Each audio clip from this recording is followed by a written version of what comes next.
Oh, that's hot. Oh, that's hot.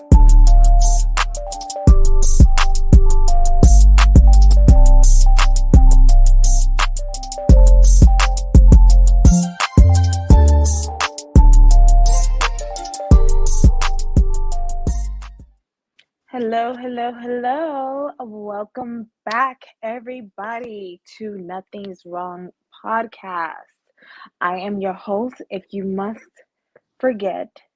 didn't forget, but if you did forget, you must forget. My English, I'm back, but I ain't all the way black. Black. I am Isabel, Issa. And I am Catherine, and some of you may call me Kat, Kati, whatever you know me by, but it's glad to see everybody in here. It's nice to see my lovely sister, Isabel, Issa. Yes. And if you guys Very, didn't check her nice. out, she had her presidential, she's letting you guys know she's out here 2024, Lapierre, Miss President, Madam Lapierre. Give her a round of applause.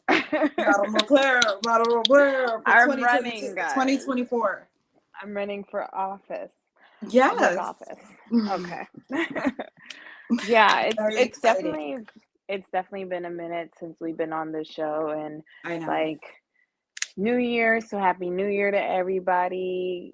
As you guys come in, we're not gonna, completely start the show until we start seeing you guys interacting, because you guys have been looking for us. So thank you guys for the messages and asking where we've been and everything like that, because I know it's probably not soon enough, but we heard that and we're like, okay, we got to get back on. And we were supposed to come on last week, but then schedules and things kind of happened, but we're here this week.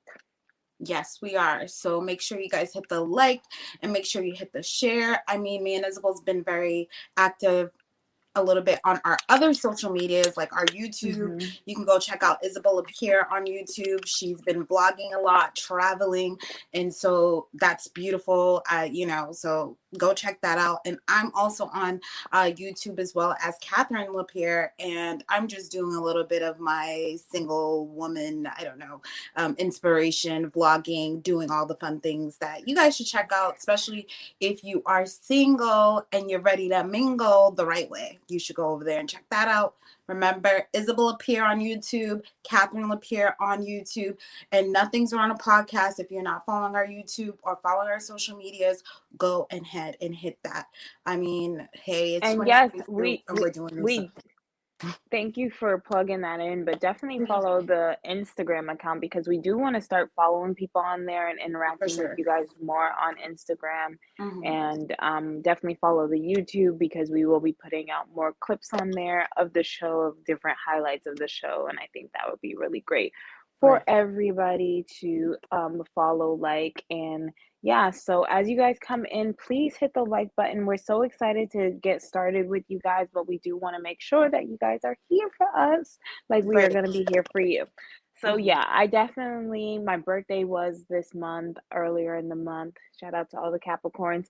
And I did a lot of traveling, and it was really, really great. I went to Vegas. I was in San Diego, just kind of traveling, since we haven't been here on the show. But each week I was thinking, dang, I want to get on the show, but then schedules and everything like that. But I definitely do miss having everybody in the chat, I know, just all like the regulars calling, yeah, exactly, and telling us. So we're happy to get started with you guys, and kind of let me let people know on my social media. They see it. They know that we're here. They see it. You're on. So oh yeah, I am on. I forgot that it's connected to my Facebook. Yeah, okay. Everybody sees us here. Yeah. All right. Well. And so I did recently just see this just happened today, actually, that the Miss USA 2019. Oh yeah. I think it's Chesley Christ. She actually passed away due to suicide today. And this has been happening. I mean, it's always been happening, but this is something that's been kind of prominent right now of like say her or Regina King's son passing to suicide. And this is like, you know, you like we always say like you just never know what a person is going through, but it's really really hard, devastating and really hard to, you know, see a person who you feel as though is got things figured out and kind of living the life, and then they do something like that so permanent and yeah. So I I'm I I don't know what to say about it. What do you gotta I say? feel like there is a lot of It's just over here. celebrity children doing suicide, as well as like, you know, high profile people like, you know, the Miss USA for 2019. But then you got to also like, you don't know what they're going through, and was it really suicide?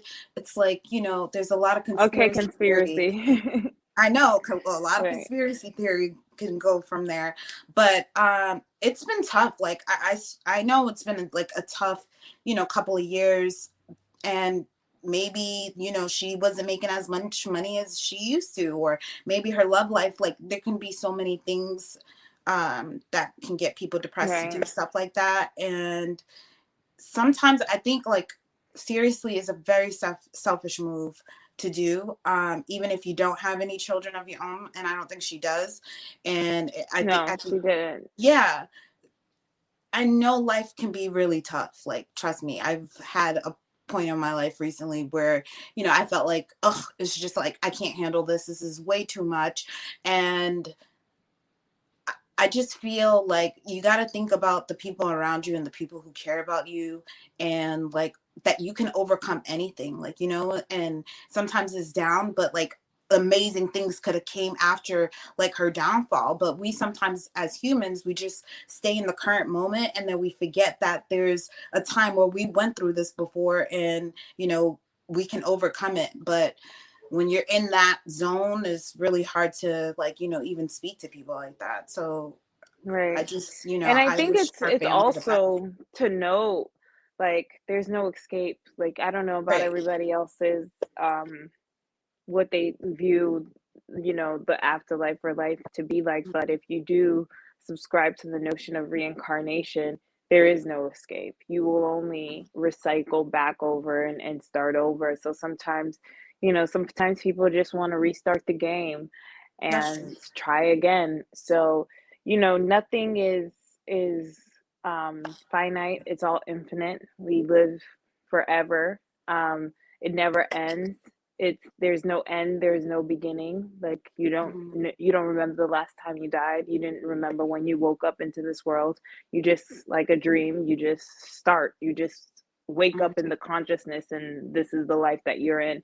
And so, yeah, just remembering that, you know, no matter what, there's you can't really escape it. So, once you get over trying to escape it, you just start just know that you're here to experience, and I think that's what we forget through the whole like hustle and bustle and moving through this reality. We forget Mhm. that it's just here to for us to experience, and you know, you can't really do any wrong. You can only have lessons, and you can only learn and grow and become greater or lesser. But that's really what life is. It's like that just experiencing, and I think we put a lot on ourselves to do things right or, you know, feel good or be happy, when in reality it's just you're just here for any experience, no matter the experience, and that's what your soul signed up for, is like I just want to experience life. So I definitely you know, think that that is something. So we have Tone Death here. My queens are back.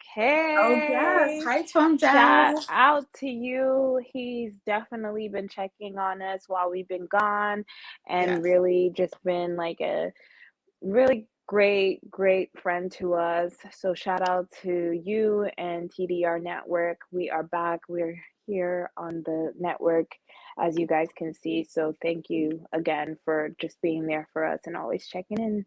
And thank you for And supporting us as well, because if we didn't have you, we would have to log in a different way. So thank you so much.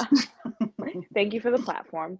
King Right. says, "Hey, beautiful. Good morning. Hey, Hi, King. Good King. Thanks morning. for tuning in. Good Good morning. morning to wherever you are. I'm guessing you're in the East and Mhm. it's morning time for you. So, good morning to you. Thank you for checking in. And even you left a comment and, showed your love that you listening to the podcast. So, we appreciate Oh, that. thank you, King. Um, yeah. That's great. Like, I love that the fact that this is why we, sometimes like when we don't come back, we still think of you guys, and to hear like you want us to come back, that motivates us even more to be here today, and like to know and remember that you also have people all over the world, and it's like, you just think that you're in this small little bubble, but it's like, oh, I have friends everywhere. So Right. thank you so much for Right. tuning in, Because and we that's do why it's think of important like to network everybody with who people. Right. And then we do think of everyone who comes on here and we chat with you guys and we get on the call-ins with you guys. Like you guys are our friends. Like we're Yeah. all like connecting here and we're talking about our experiences together and we're, judging a little bit and giving advice here and there and just speaking Right. our minds and opinions. So talking about judging and all that stuff, you heard about, this is celebrity gossip, but you heard about that Tasha K and Cardi B, the lawsuit that they're going through. Oh, Well, Tasha she K actually, that she lost. Tasha K. Did I Yeah. call her something else? Oh, okay, yeah. So, did you get the chance to hear like her testimony? And like the thing about like gossiping, and especially like when you're on platforms like this and you're just like, actually making up stories sometimes about celebrities. I mean, our show is never about like real celebrities unless it's something juicy, and you got to It's learn from their relevant. mistakes. Yeah, you learn from their mistakes, and you don't want to do that. But basically, she's a gossiper. She's like one of the Wendy Williams, and poor Wendy Williams, she's going crazy too. But basically, she was talking about Cardi B, and giving misinformation, saying something about her STDs and going overboard, even like bringing on her ex-friends and just gossiping, and I guess it's messed up her character as Cardi B, no matter if this woman is not as famous as her, but she still has a platform where people can hear, and these things are not true about her. So obviously her team and her went to go file a lawsuit. Well, actually, Tasha K filed a lawsuit. I don't know. I didn't really actually go into details of the story. But the moral of the story is this gossiper who's talking trash about, everybody and their mother. What did he say? She got what she Keep going. deserved. Yeah, she did actually. So basically she's going 3 years in this lawsuit, and the verdict came in and she lost, and she has to pay Cardi B and her team $4 million, and that's from her just gossiping and telling her thing. And so she did a testimony video on YouTube, and she was like basically saying like, oh, Cardi B is a corporation, and what they're doing is basically okaying for our community to be able to become strippers, legalizing, saying that, prostitution is okay, gun violence is okay. I mean, she had a say, but then also it's just like, she just felt non-remorseful from her experience. She was like, I'm so grateful for this experience. I learned so much about this industry, and like, my husband is the reason why I filed this lawsuit, and he was my supporter on this, and blah blah blah blah blah blah, blah. More of the story is like, at least apologize and move on. You don't have to go on your platform and tell your this and that, but Cardi B is a corporation. At the end of the day, it is all a corporation for us to, whoever listens to her, to listen to this side and become this kind of person, like feed into like thinking that being a stripper is okay, sticking your tongue out, showing this, showing that, telling this and telling that. I mean, this is all, part of her I think persona for this, Cardi B. right. But So I go ahead. think What do you that think? Tone Deaf says now these people can see that there are consequences to their actions.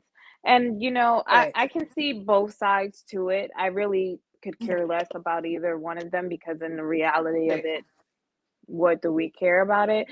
Cardi B, essentially, like every artist out there, you put yourself out into the mainstream, people are gonna say things about you, whether true or false, it actually doesn't matter.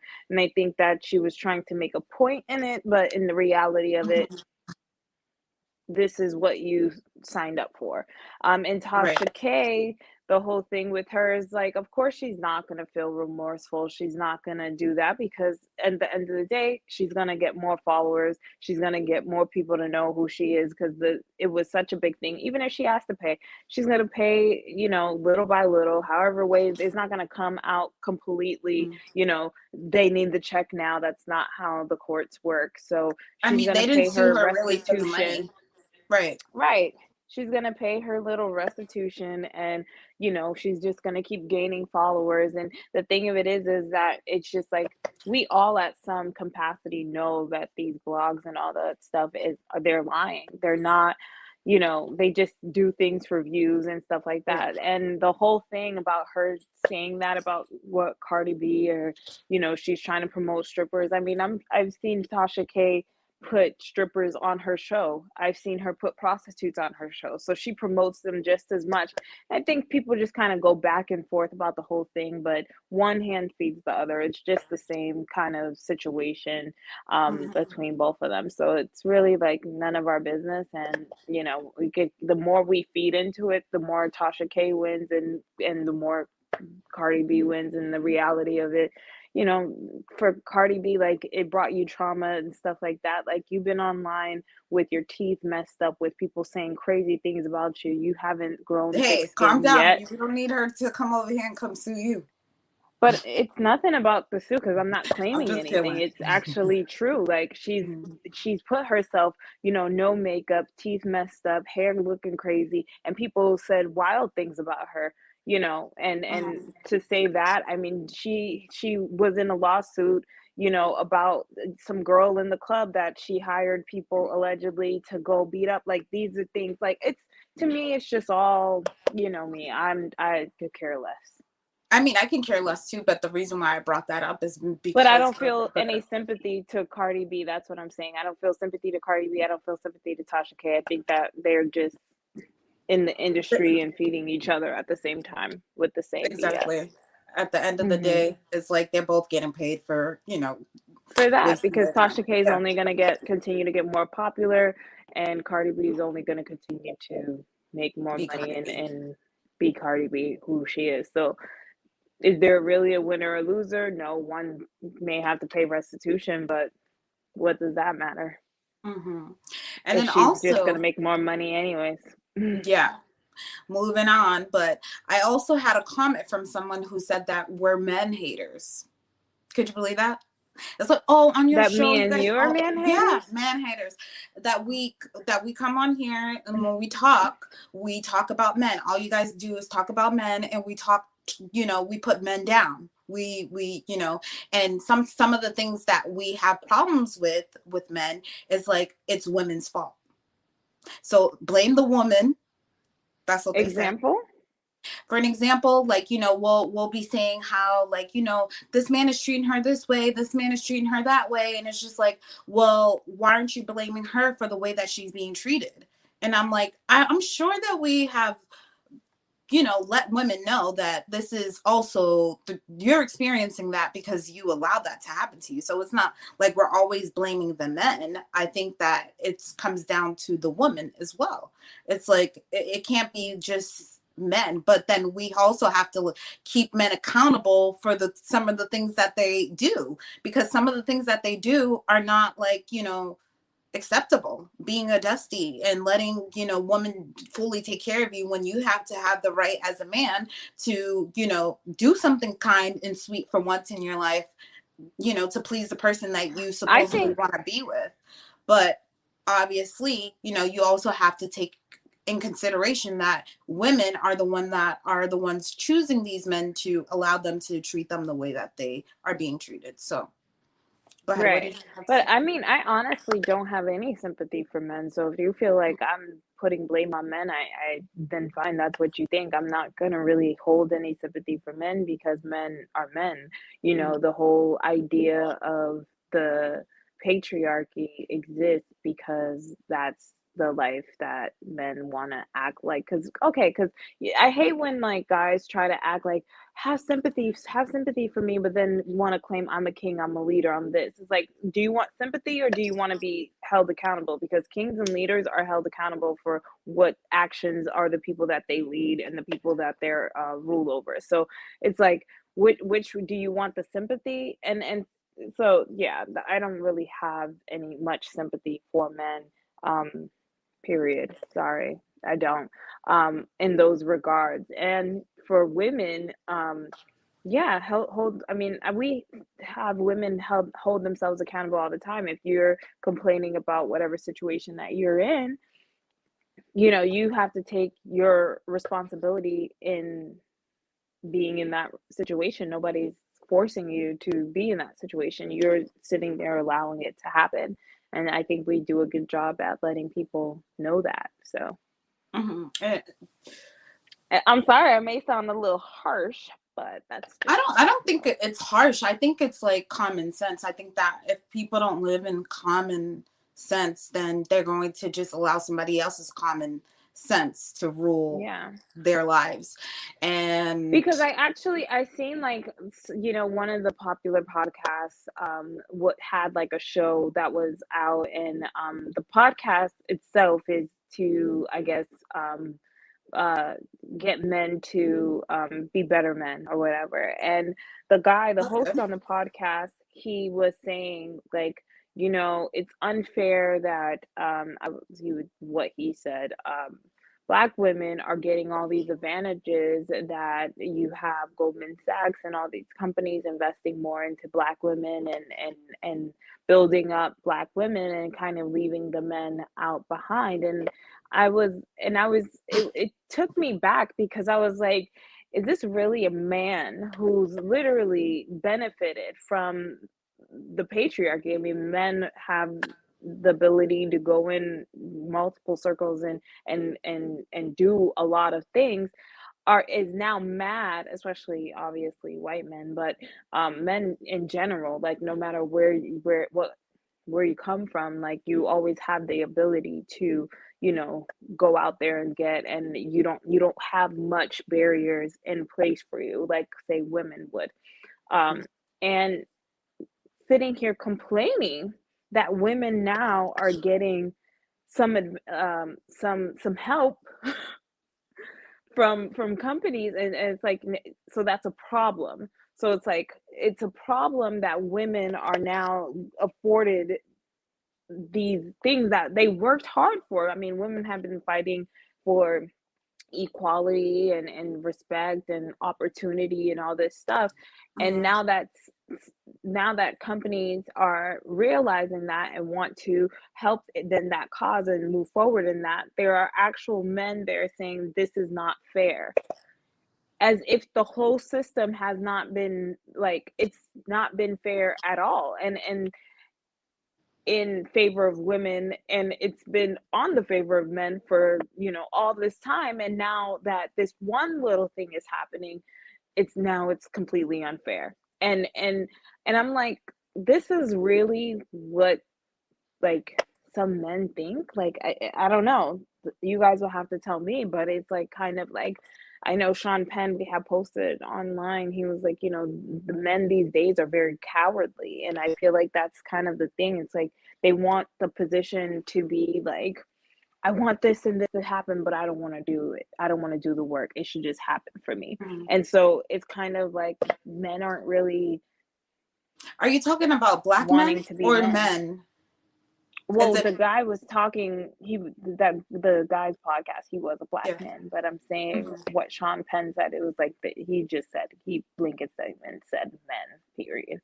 But yeah, I am starting to see that. So for men to be like, oh, this and this about women, oh, you're not holding women accountable, it's like, why are you even looking for women to be accountable? I mean, I just think of like, if you're a leader, if you're a king, if you're holding any type of title of nobility or anything to hold yourself to high esteem, you should be willing to take full accountability and responsibility for anything that you experience. That's the whole part of it. You're no longer a child, you're becoming an adult. You're saying, I am responsible for everything that, happens to me, and I take full responsibility, and I'll handle it, as I see fit. That is, there's no but sometimes, and this, no, it's just that what it is. So then to turn around and say, oh, but this is, unfair to me, now I'm a victim, now is this, now is that, it's kind of like, okay, well. So I'm going to go back. This is a Black man's podcast that's being upset that Black women are being handed opportunities. They're not handed. No. This is what he feels, that we're being opportunities. Yeah, giving to him, it's handed. Like as if we didn't, or as women, Black women, didn't go out there, work extremely hard, show our, how hard we work, that, they should be given this. Let's give them more opportunity. We see how hardworking, out of all the majority and minority in here, these Black women has outshone themselves that, they may not have all these opportunities that a Caucasian woman that has experience. Let's try to get them in the light, because right now Black women are winning. And so, we have to go with the Black woman because she's out here killing it. Let's give them more opportunities because it's the Black woman's time. And now the Black man is upset because he didn't do the hard work to get to where he wanted to go. Because he's so used to being, Black man worship, from the community. Now in the corporate world, they don't want to offer you that because for them, you're not. But it's not even that for them it's not worth the investment, but also it's because, you're not really seeing much Black men in the corporate world, that in the levels and the amounts that you're seeing Black women come into the corporate corporate world. You're seeing a lot more Black women graduate from college. You're seeing a lot more Black women, assert themselves in business and become entrepreneurs, where Black men are pretty much falling behind in that state. So what the guy was saying is that basically you have all these women who are going to be outperforming all of these Black men who, would be potentially suitors for them, and then basically not wanting to date these guys that aren't able to be at their level. And so that for him is a problem. And then it's basically putting the blame basically to Black women, like, oh, well, you should be then, don't leave us behind, you should still want to date us, reproduce with us and stuff like that. And that's kind of what I was saying with Sean Penn's statement about the coward, like these men are, want to be more feminized and stuff like that. It's kind of like, if a guy, the whole idea, and this is going back into like ancient time, not super ancient, but just like, times where life was a much more simpler and things just were simply placed.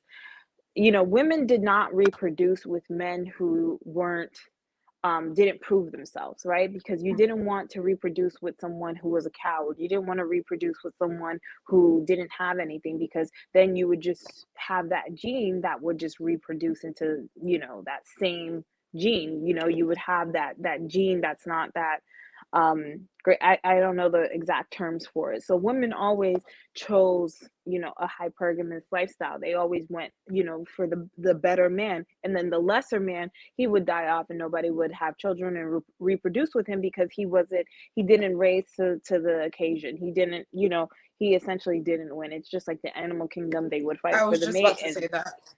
Exactly. So that is the thing. So now in society, what it's basically trying to say is that even if he is the lesser man, you should still reproduce with him. You should still give him a shot, and you could be the breadwinner, and you should take a man who's less than. And women are saying, why would I do that? Why would I then lower my gene pool into getting someone lesser? And so then I just reproduce maybe someone of that same gene. So it's because everything's in the DNA. People like to think like, oh, this is this and this. We carry the DNA of our ancestors. So, we have every single living thing in our DNA, from what they would call dinosaurs, from, to all of it. The whole We universe. Yeah. have it all in our DNA. So Right. we're carrying the DNA. So Mm-hmm. that whole thing of not wanting to reproduce of some with someone who, you know, you feel didn't rise to the occasion, that's you protecting your DNA and making your DNA stronger and better and be able to go further and be better in the world. Why would that, and they're basically saying that black women shouldn't think like that. Black women should just stick by you know, the lesser man because, and there's They no real are reason why. because Just they are the, because that's what they've basically been have doing for the transitioned to, longest time. right. And plus they have transitioned into that mindset of accepting just like, you know, the black love hanging in there.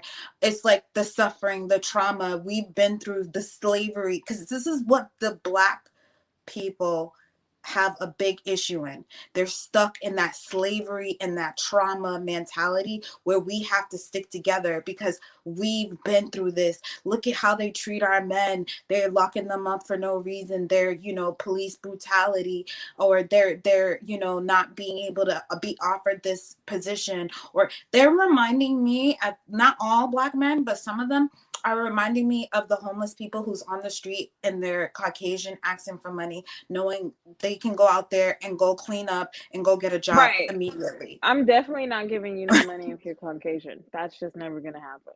It's like you're a Caucasian If you're a man, you're period, a you don't have white to be man. Caucasian. You can I'm be not even a black man. giving A you black man can go out I'm there not and giving go any get a man no job. money in the street. If Right. you're a man, figure it out. I don't have This any Indian man was out there asking people for money with his kids. And I said, you can go to 7-Eleven and go get you a job tomorrow. Today, actually. So don't come over here like asking me for money. everybody's capable. You know, we've all Exactly. been A in tough woman's spots capable, a and man's capable. We're in this modern world where everybody's able to get I something think it's going in their life. unfair. I think it's very like not responsible, and you can see to someone's character, especially a man's character, if he knows that he's in a bad position, if he knows he Yeah. financially doesn't have it, you should not be dating anybody. You should not even be We've said that focused. Your multiple focus times. Yeah. should not even be there. You need to be focused on getting your money together. You need to focus on getting your life in the direction that you want it to. And then once you do that, then you enter someone in your life. But just to be like, oh, I need a ride or die, somebody who's going to help me out because I'm down. No, help yourself since you're down.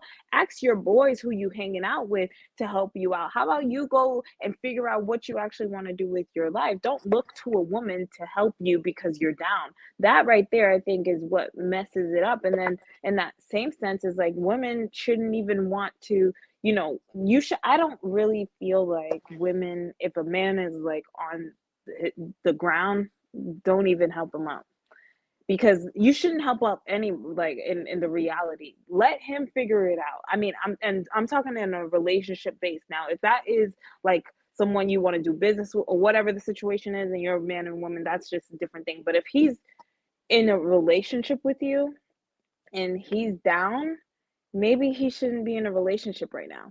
Maybe And he needs to you be be all honest with him, focused and into getting himself yeah. back up, But I because feel the like also, relationship is not what he I needs right now. And the only right, thing he's going to do in that relationship is bring you down so he can come right. up. That's because that's the only way to bring himself up, is by bringing you down. But let me put in a little sprinkle into your conversation. I feel Mm-hmm. like men, they can't be honest with women and let them know, like, and say, hey, like, yo, Like they're I'm wrong. serious. Hi. So seriously, a lot of men are not honest to women. They will string them along. They will have open relationships. Like, I was talking to a guy who in the past, who I thought was like, we were serious. We were in a serious relationship until, I started feeling like, that person wasn't evolved as much as I was evolved. And so I was like, ask them that questions, not couple, maybe it was a year later. And I was like, what is it that, seriously, like, what's going on in this relationship? And then he was like, and he couldn't really speak about it. And I'm like, I'm actually done with you. And like, cause I feel like me and you are not compatible. And the things that I want, you're not offering me. So I'm okay with us not being together. And then he was like, Right. well, we're in a relationship. And I was like, well, I barely even knew we were in a relationship. And so I was like, what kind of relationship did you think that we had? And then he was like, an open relationship. And I'm like, excuse me? When did we have a relationship like that? I didn't know we had a relationship like that. And then he was like, oh, well, you never asked. Why do I have to ask you? You know, so it's like you do now. I like, you know, I learned from that relationship is like you do gotta ask, like you gotta ask because you but don't I don't know even if this think person. that you need to One moment. ask. Also, because you don't know a lot of things, like you don't know if this person has been bisexual. A lot of things, like I think it's like you gotta really you gotta know who you're dealing with because you sometimes don't know because these guys are liars. They won't tell you a thing. But what I do say is I think that, you know, I mean, you could ask if you want, but you never have to ask. I think women are intuitive, or we know better. You know that situation that you're in. If a guy is 100% about you, committed to you, you're going to know. He's going to make it very clear. Men are that like simple with how they deliver it. You can't if you're not hearing from him, if you're not like just like in his life, where you know when you're in someone's life. I mean, we have friends that, you know, you're in their life, you know that, you know, that's your friend.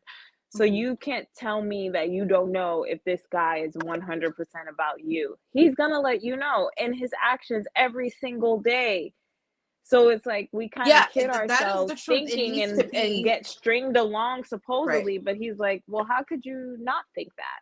And it's like, it's up to the woman to be like, you know what, this is what I don't want. This is just, I don't want it.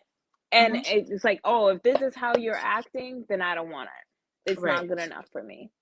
And if it's like, and then be okay with it. It's like, it's not bad if a person wants an open relationship. That's great. That's good for them. If you don't, then you don't. Just not for me. There's no problem there. There's no drama there. Go find somebody who wants what you want, and I'll go find someone who wants what I want. And moving on. No problem here. I think that communication, but it's like you don't even have to necessarily say that, because you could say, well, this person isn't always around for me. This person isn't someone I feel like I can come to and call on and stuff like that. So right there is like, this relationship is not a real relationship, the relationship I want. So you could just exit yourself out the relationship, because this for you, it's not even a relationship. If this is what you call a relationship, it's not one for me. There's no questions asked. You could just see by the way that person's moving, because I don't believe in like you have to tell men, you know, this is what I want. This is what I want. Men know what women want. No, like I mean, they know. They know. Like, you know, like some like a guy, he could be taking you out on a date, right? And this is something that I realize is like some men will be like, okay, like I'm gonna go on a date with you. We're gonna go to dinner and stuff like that. And they'll come pick you up and take you to dinner, and then they're like, oh my God, it was so great meeting you and stuff like that. Some other men will come and they'll say, can I take you to dinner? And they'll, yeah, okay, fine. And then they'll be like so happy and grateful that you're gonna go to dinner with them, and they appreciate the time that you're gonna take. They're like, you know what, I'm gonna get you some flowers.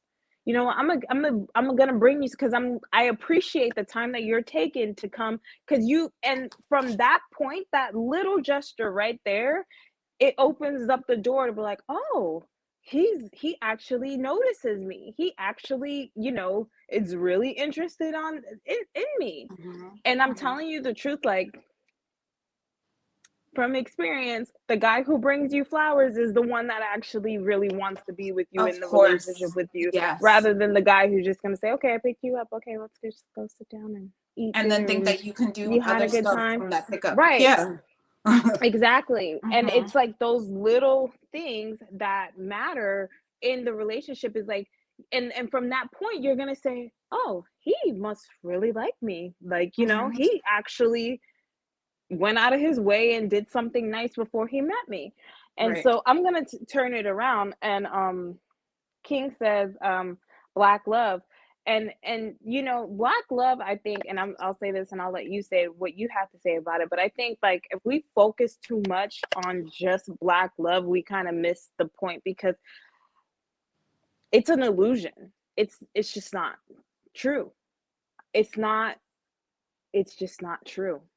And the reason why it's not true is because I don't think enough Black people love themselves to even love each other.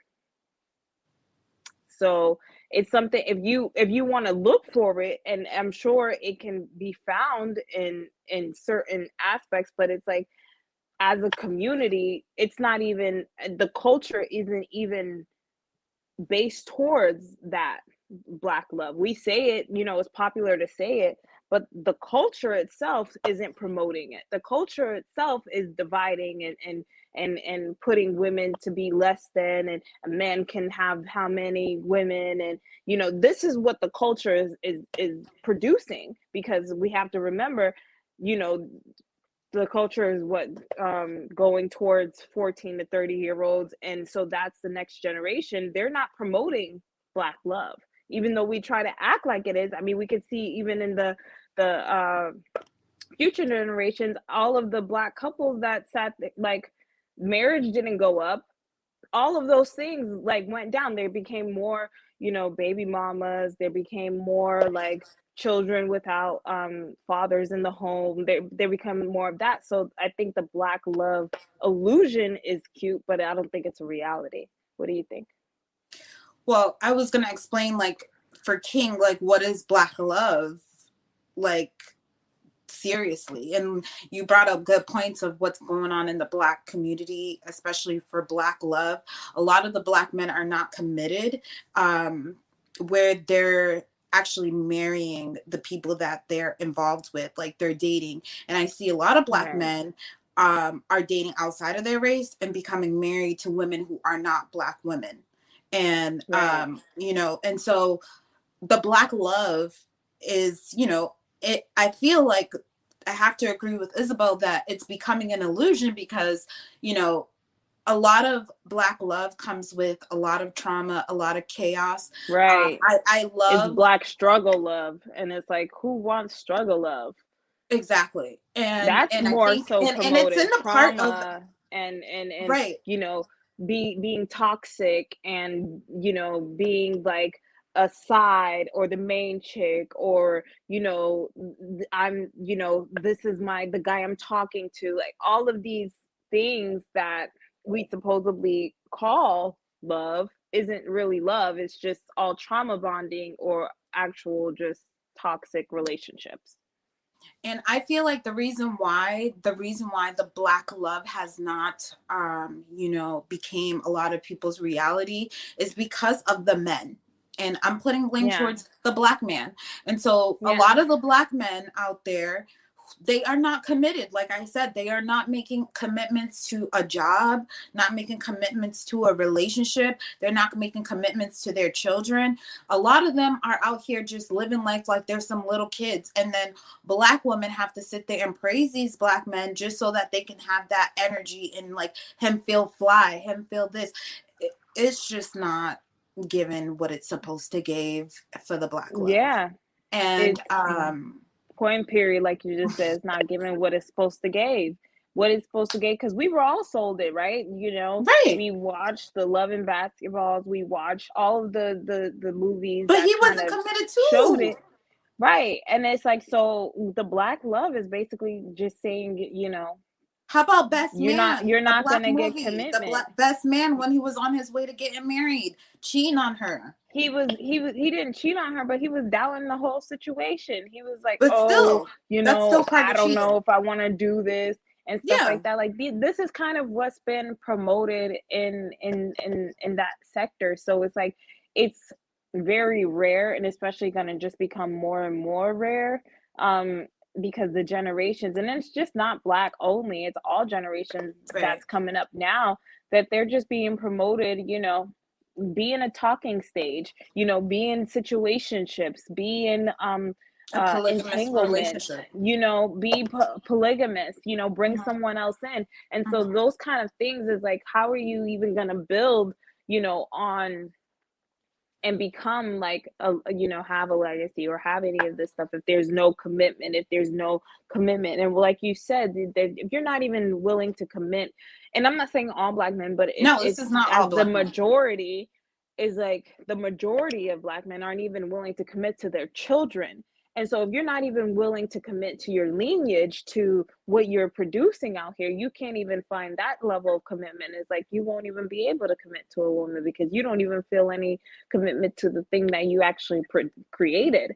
So yeah, I mean, it's definitely an illusion, and I think women mostly want to live in that illusion, but I think men exited the Black love idea, or if I don't even think they were ever in it. I think that that was something that, people tried to say and women tried to get men to accept, but I don't think, like you said, like if you're not even willing to commit to your children, I mean, but they committed extremely fast for, like, when they're in interracial relationships. They're and you know what, I'm not gonna lie, look at Tristan, who's dating outside his race multiple times and still treating women the same way he would treat a Black woman. So these Black men, yeah, because it's not necessarily, it's not promoted to them to be that committed. way. That's not something that is promoted. So you got to remember, like, a lot of people try to act like they're individuals, but they're mostly followers. People usually follow the trends, follow what's popular, follow what their favorite rapper, athlete, or whatever is doing. So a lot of these guys are just following what their favorite rapper, athlete is doing. They're like, hey, and this is what's promoted in my favorite song. This is promoted, thing. And the same thing with the women. This is my favorite artist. This is what's been promoted to me. I am going to recreate the same thing because it's just like memes. Everybody's becoming a meme. Nobody's thinking for themselves. They're just reproducing the same meme over and over, saying, oh, I'm like that too. I'm toxic like that too. I do that too. And that's cool. It's horrible because, like, even like, I feel like also like the way that the Black culture, not like other cultures, maybe they're like, I don't know. I think all cultures, women are being very disrespectful to their men. Like, they're talking to them like there's some, like, I don't know, they're screaming, they're yelling, they're fighting, they're doing stuff.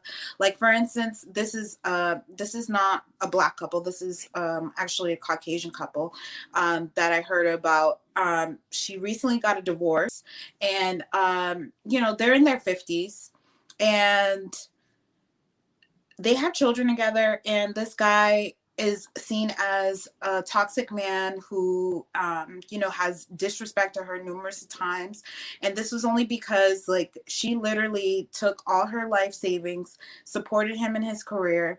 And, now he's, successful, and she's, just a stay-at-home mom. And they had 3 children together, and the children see the mother, because I guess he's been telling the children, like, your mom is the one that's toxic. She's the one that's crazy and stuff like that. And so, like, literally the kids see her as the crazy one, because when she's arguing with him, she's literally screaming and yelling. And because they're in the home, and he's like talking calm, like, yeah, well, I'm gonna need you to, like, calm down and stuff like that. She's like, no, screaming and yelling. And so the kids believe what the father has said. But mind you, this guy has cheated on her. And then we found out that, the woman that he's cheating on looks way younger than her. I believe that she was a hot woman before, and he just fell out of love with her. Love, he didn't find her attractive anymore. Plus, she's over here, getting upset every second. Because something, and I'll stop you right there. Sure. The thing of it is when she's yelling, and this is the thing that women have to really understand, especially even if it is your husband, you can't do too much. Right. Because as women, if we do too much for a man, we build resentment for that man. Right. And then we feel like if he's not doing exactly what you want him to do, then it's going to become a problem. And of course, he wasn't doing exactly what she wanted to do, but she can't keep her cool, because she's not only mad at that situation, she's mad at the fact that she did all of this and this is happening to her. So this is why for men who want to sit there and, have women take care of them and stuff like that, that woman is only going to build more and more resentment towards you. And women, you have to be wary too, thinking that you can handle that. As women, we can't handle that. We You cannot. can't. And you need to know you're different than a man. A man can sit there and, help you out. I mean, I've had this Change happen. your He'll life help for you you. out, change Mm-hmm. your life for you, and can send you on your merry way. He won't even care, No. whatever you do. He'll Yeah, his congratulate heart you wouldn't on break. being Right. married, whatever. Even if it'll Mm-hmm. hurt him a little bit, women, He'll get over it. she will call you every day, letting you know exactly what she did for you and Right. how you ain't nothing because you Mm-hmm. didn't do what she wanted you to do. And then Mm-hmm. she will go back into those times every time, go Mm-hmm. back in every argument. But remember when I did this for you? But I Yeah. did this for you. But I did Mm-hmm. this for you. But I did this Mm-hmm. for you. But some Mm-hmm. men do it too. But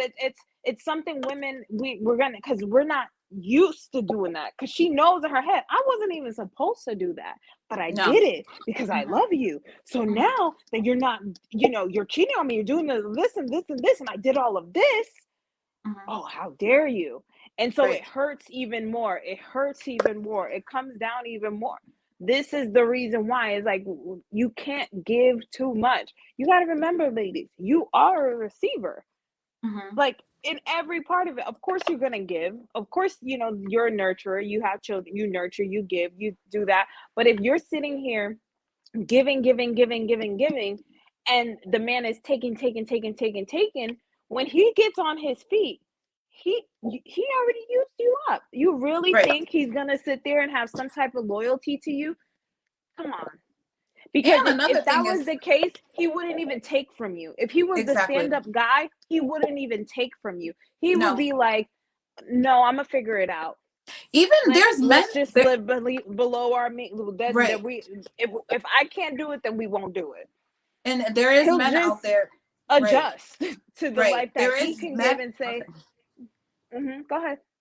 No, I was just saying, like, there is men who are like that. That would be even like her family, who has more money than him, would be like, "Hey guys, I want to offer you this," and he's like, "No, I don't want to take from you because I don't want you as the father to resent me and call me a dusty and call me all these names. Like, oh, he's not good for nothing. I gave him money. He's still doing the same thing. It just lowers their self-esteem to even want to do better How's he because gonna they put his head just up received it. and look at anybody if he knows, oh, Even if he she can or pay her them back in family a helped me fast do all of time. this?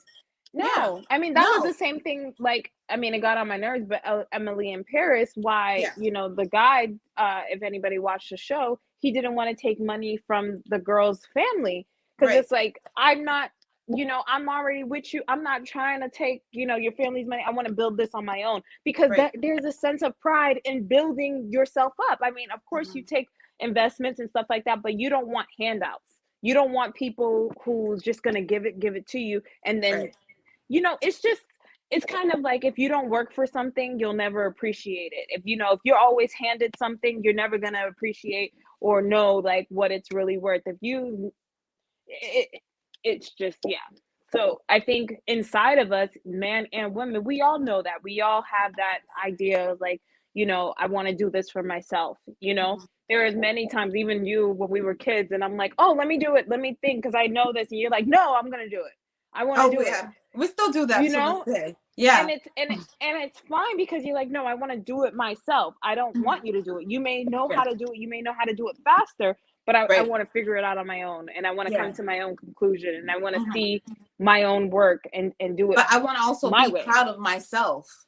I want to be proud that I as well know how to do what you know how to do, which I didn't know how to do before. And it feels better because, you're actually, doing something different. And that's the thing that, I hope men, by hearing this message that we just, had tonight, is that you want to at least as a man stop using these women and starting drama. You're the reason why there's so much drama, that when you allow a woman to take care of you, you're starting drama, literally. That's drama. Because at the end of the day, because she can't do it without all that reminding stuff. you. No, yeah, she can't do it without reminding you. And even if you like, and then go ahead. No, I was gonna say, Anki, if you guys, we had a show with him, so go back and watch it. But he had said in one of his shows, he was talking about like the story of two brothers, and one brother, I don't know if it was a biblical story or whatever it was. I think it might be a biblical story, but there was two brothers. One brother, went out into the world and you know, did whatever he did, caused chaos. He did all the stuff that he did or whatever, but he went out to the world and tried and did what he did. The other brother stayed home. You know, he did what his parents told him to do. He was a good boy and it did all of that. And when it came down, you know, for his dad to pass on the head of the household, and he had to choose who'd he give the head of the household to. The one that was more experienced in life. Exactly. The one who went out and figured things out on his own, and then, you know, messed up a couple times, but thing and the good son who never did anything wrong and stayed home and did what his parents told him to do. He's not ready yet.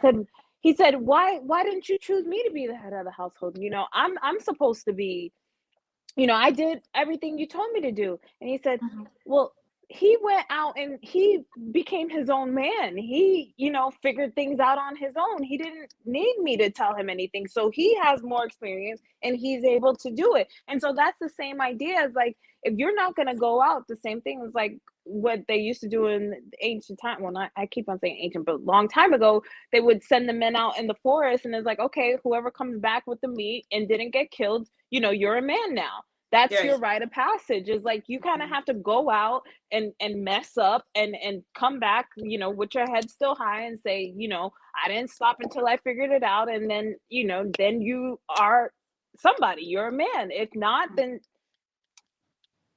And so these men who would rather live off of women and play video games all day and just not, you know, go out in life and try and don't do anything is like, and then wonder why, you know, what, you should respect me, you should do this. It's like, what? No. And so women like that, if you are in a situation like that, don't sit there and waste your breath and arguing with him. What you need to be doing is go find you a real man. I mean, the man can stay there, whatever, do what you want to do with him, but you need to go level up and go find another man and then get that guy out of your life. Because that's the only way you know, that's the only way he's gonna learn, because then he's gonna be like, dang, she left me. She got a better man. Let me go put myself up there so this doesn't happen to me again. But if you sit there and you keep on allowing him to do it over and over and over to you, no, girl, he's never gonna learn. That's called worship. Yeah, you sitting here, you made him your son, and that ain't your son. You didn't have no kid. It called him. That's supposed to be your man, and he's sitting here acting like your man. Son. I don't like that term, your man. Like your man, especially when your man ain't doing nothing, that ain't your man. Like that's your son. Playing things that's not doing more than they need to. Like, you know, you got to show who you are, and right. Yeah. King says Black men don't earn as much as Black women. Laugh out loud. The reason why Black men don't earn much as Black women is because Black men aren't willing to go to school and earn the same degrees and do the work and go into they want to do it the fast way and put themselves away. They usually go for the fast route. Exactly. Yeah. Mm-hmm. So that's the only reason why. It's not that they're not capable, not that you're not smart enough, not that it's just that you're not doing it. You're just not doing it. You just feel like you don't have enough time to do that. You want to get in the door and get the money fast. And that's why a lot of Black men started, that's why a lot of Black men started being like drug dealers, because they really wanted the fast money and they knew like, hey, like this is going to be the route for me to get the fast money. Or some of them went to trade school, so they went that route. So it's like, because there's a lot of Black men who went to college, became very successful. So we're not saying but majority of this community has only tried to go the fastest route, you know, become a rapper, become do sports. I mean, and then a lot of them, and it's really because of the generation before them not taking care of their children. A lot of them, you know, that do get opportunities, say in sports and stuff like that, then they're like, growing up, I was around athletes and stuff like that.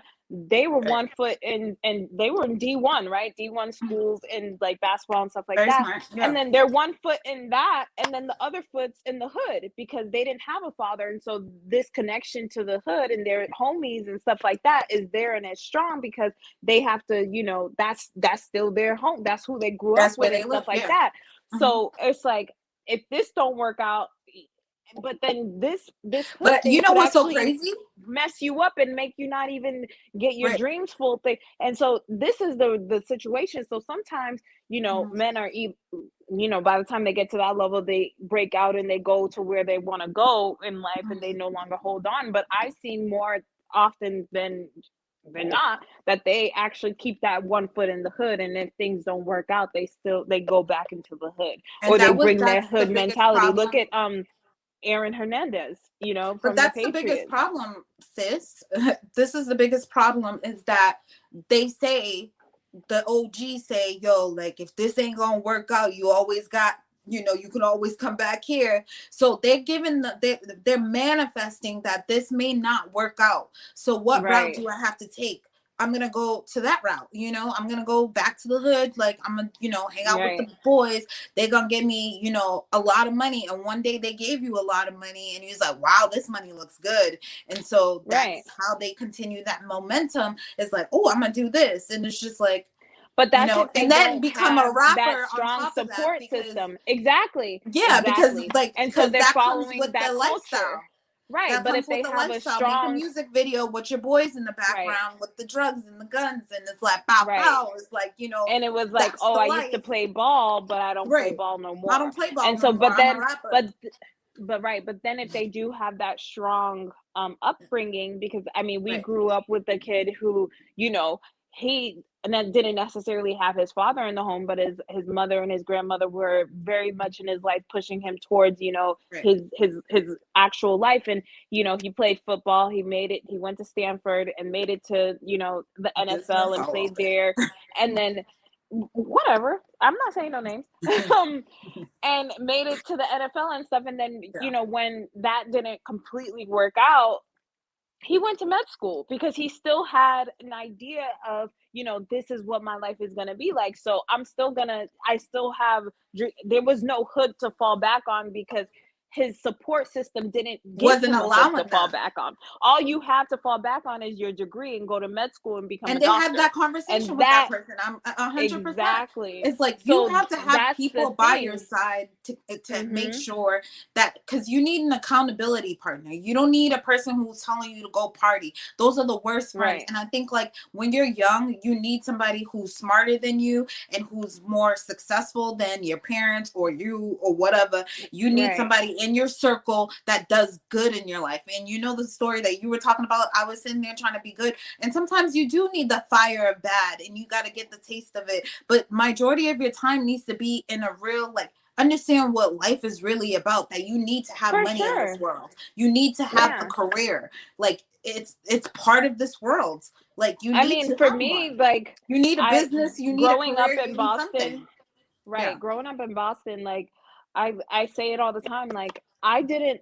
As soon as I came to LA, I saw real life. I mean, the first time I Yes. came here, first time when we Right. moved, not came here, but when we moved here, as soon as we came in through the neighborhood we moved to, there was a car chase, a police chase happening, and it was like, oh my god, I've never seen it. I mean, I know that happens everywhere, but we know that happens in LA, right? That's an LA Mhm. thing to happen. It was like real life, and then you see extremely like rich people, and then you see like destitute, poor, like crazy on the The streets first people. time. So it's like two Right. extremes, right? Popping Mhm. up in your, and it's like, I've never seen this. I mean, you see people in Boston who are really wealthy, but they're a little more modest, and it's just not as much in your face Flashy. Yeah. of the wealthy.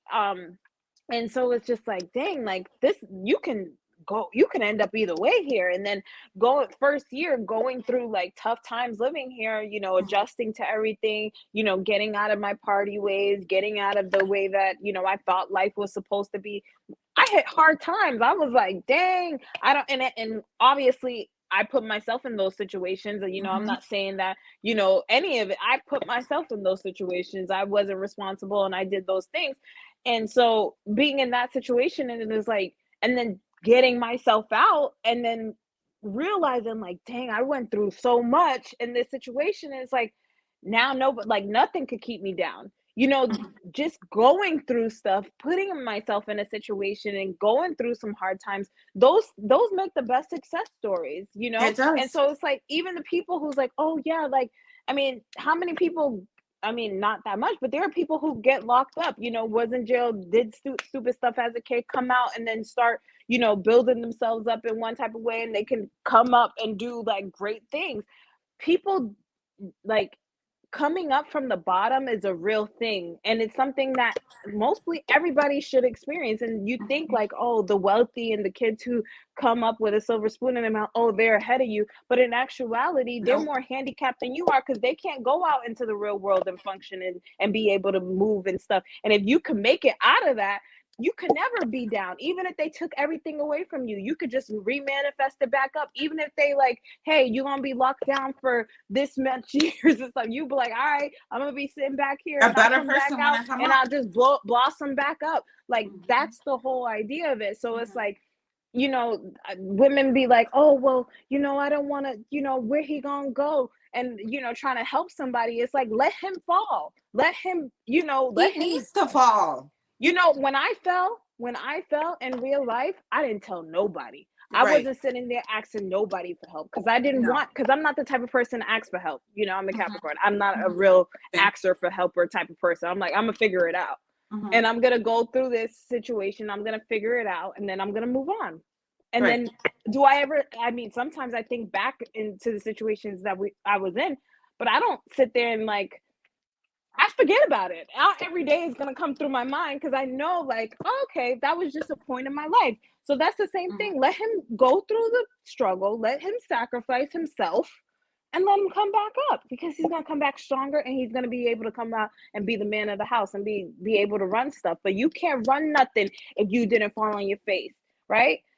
Siddhartha Buddha, what he say? Let me get out this castle. Let me go see the world. I ain't seen nothing. How am I going to rule if I didn't see nothing? Let me go see the poor man. Think even Jesus, put me in the forest, yo. I gotta get away from this. Everybody knows the way to grow. You gotta put it in the dirt and darkness. Put me in the lowest part, so then I could blossom out. But if I'm out here in the light and I'm not planted, how am I gonna grow? That's what I'm saying. And like we said earlier, for Miss USA 2019,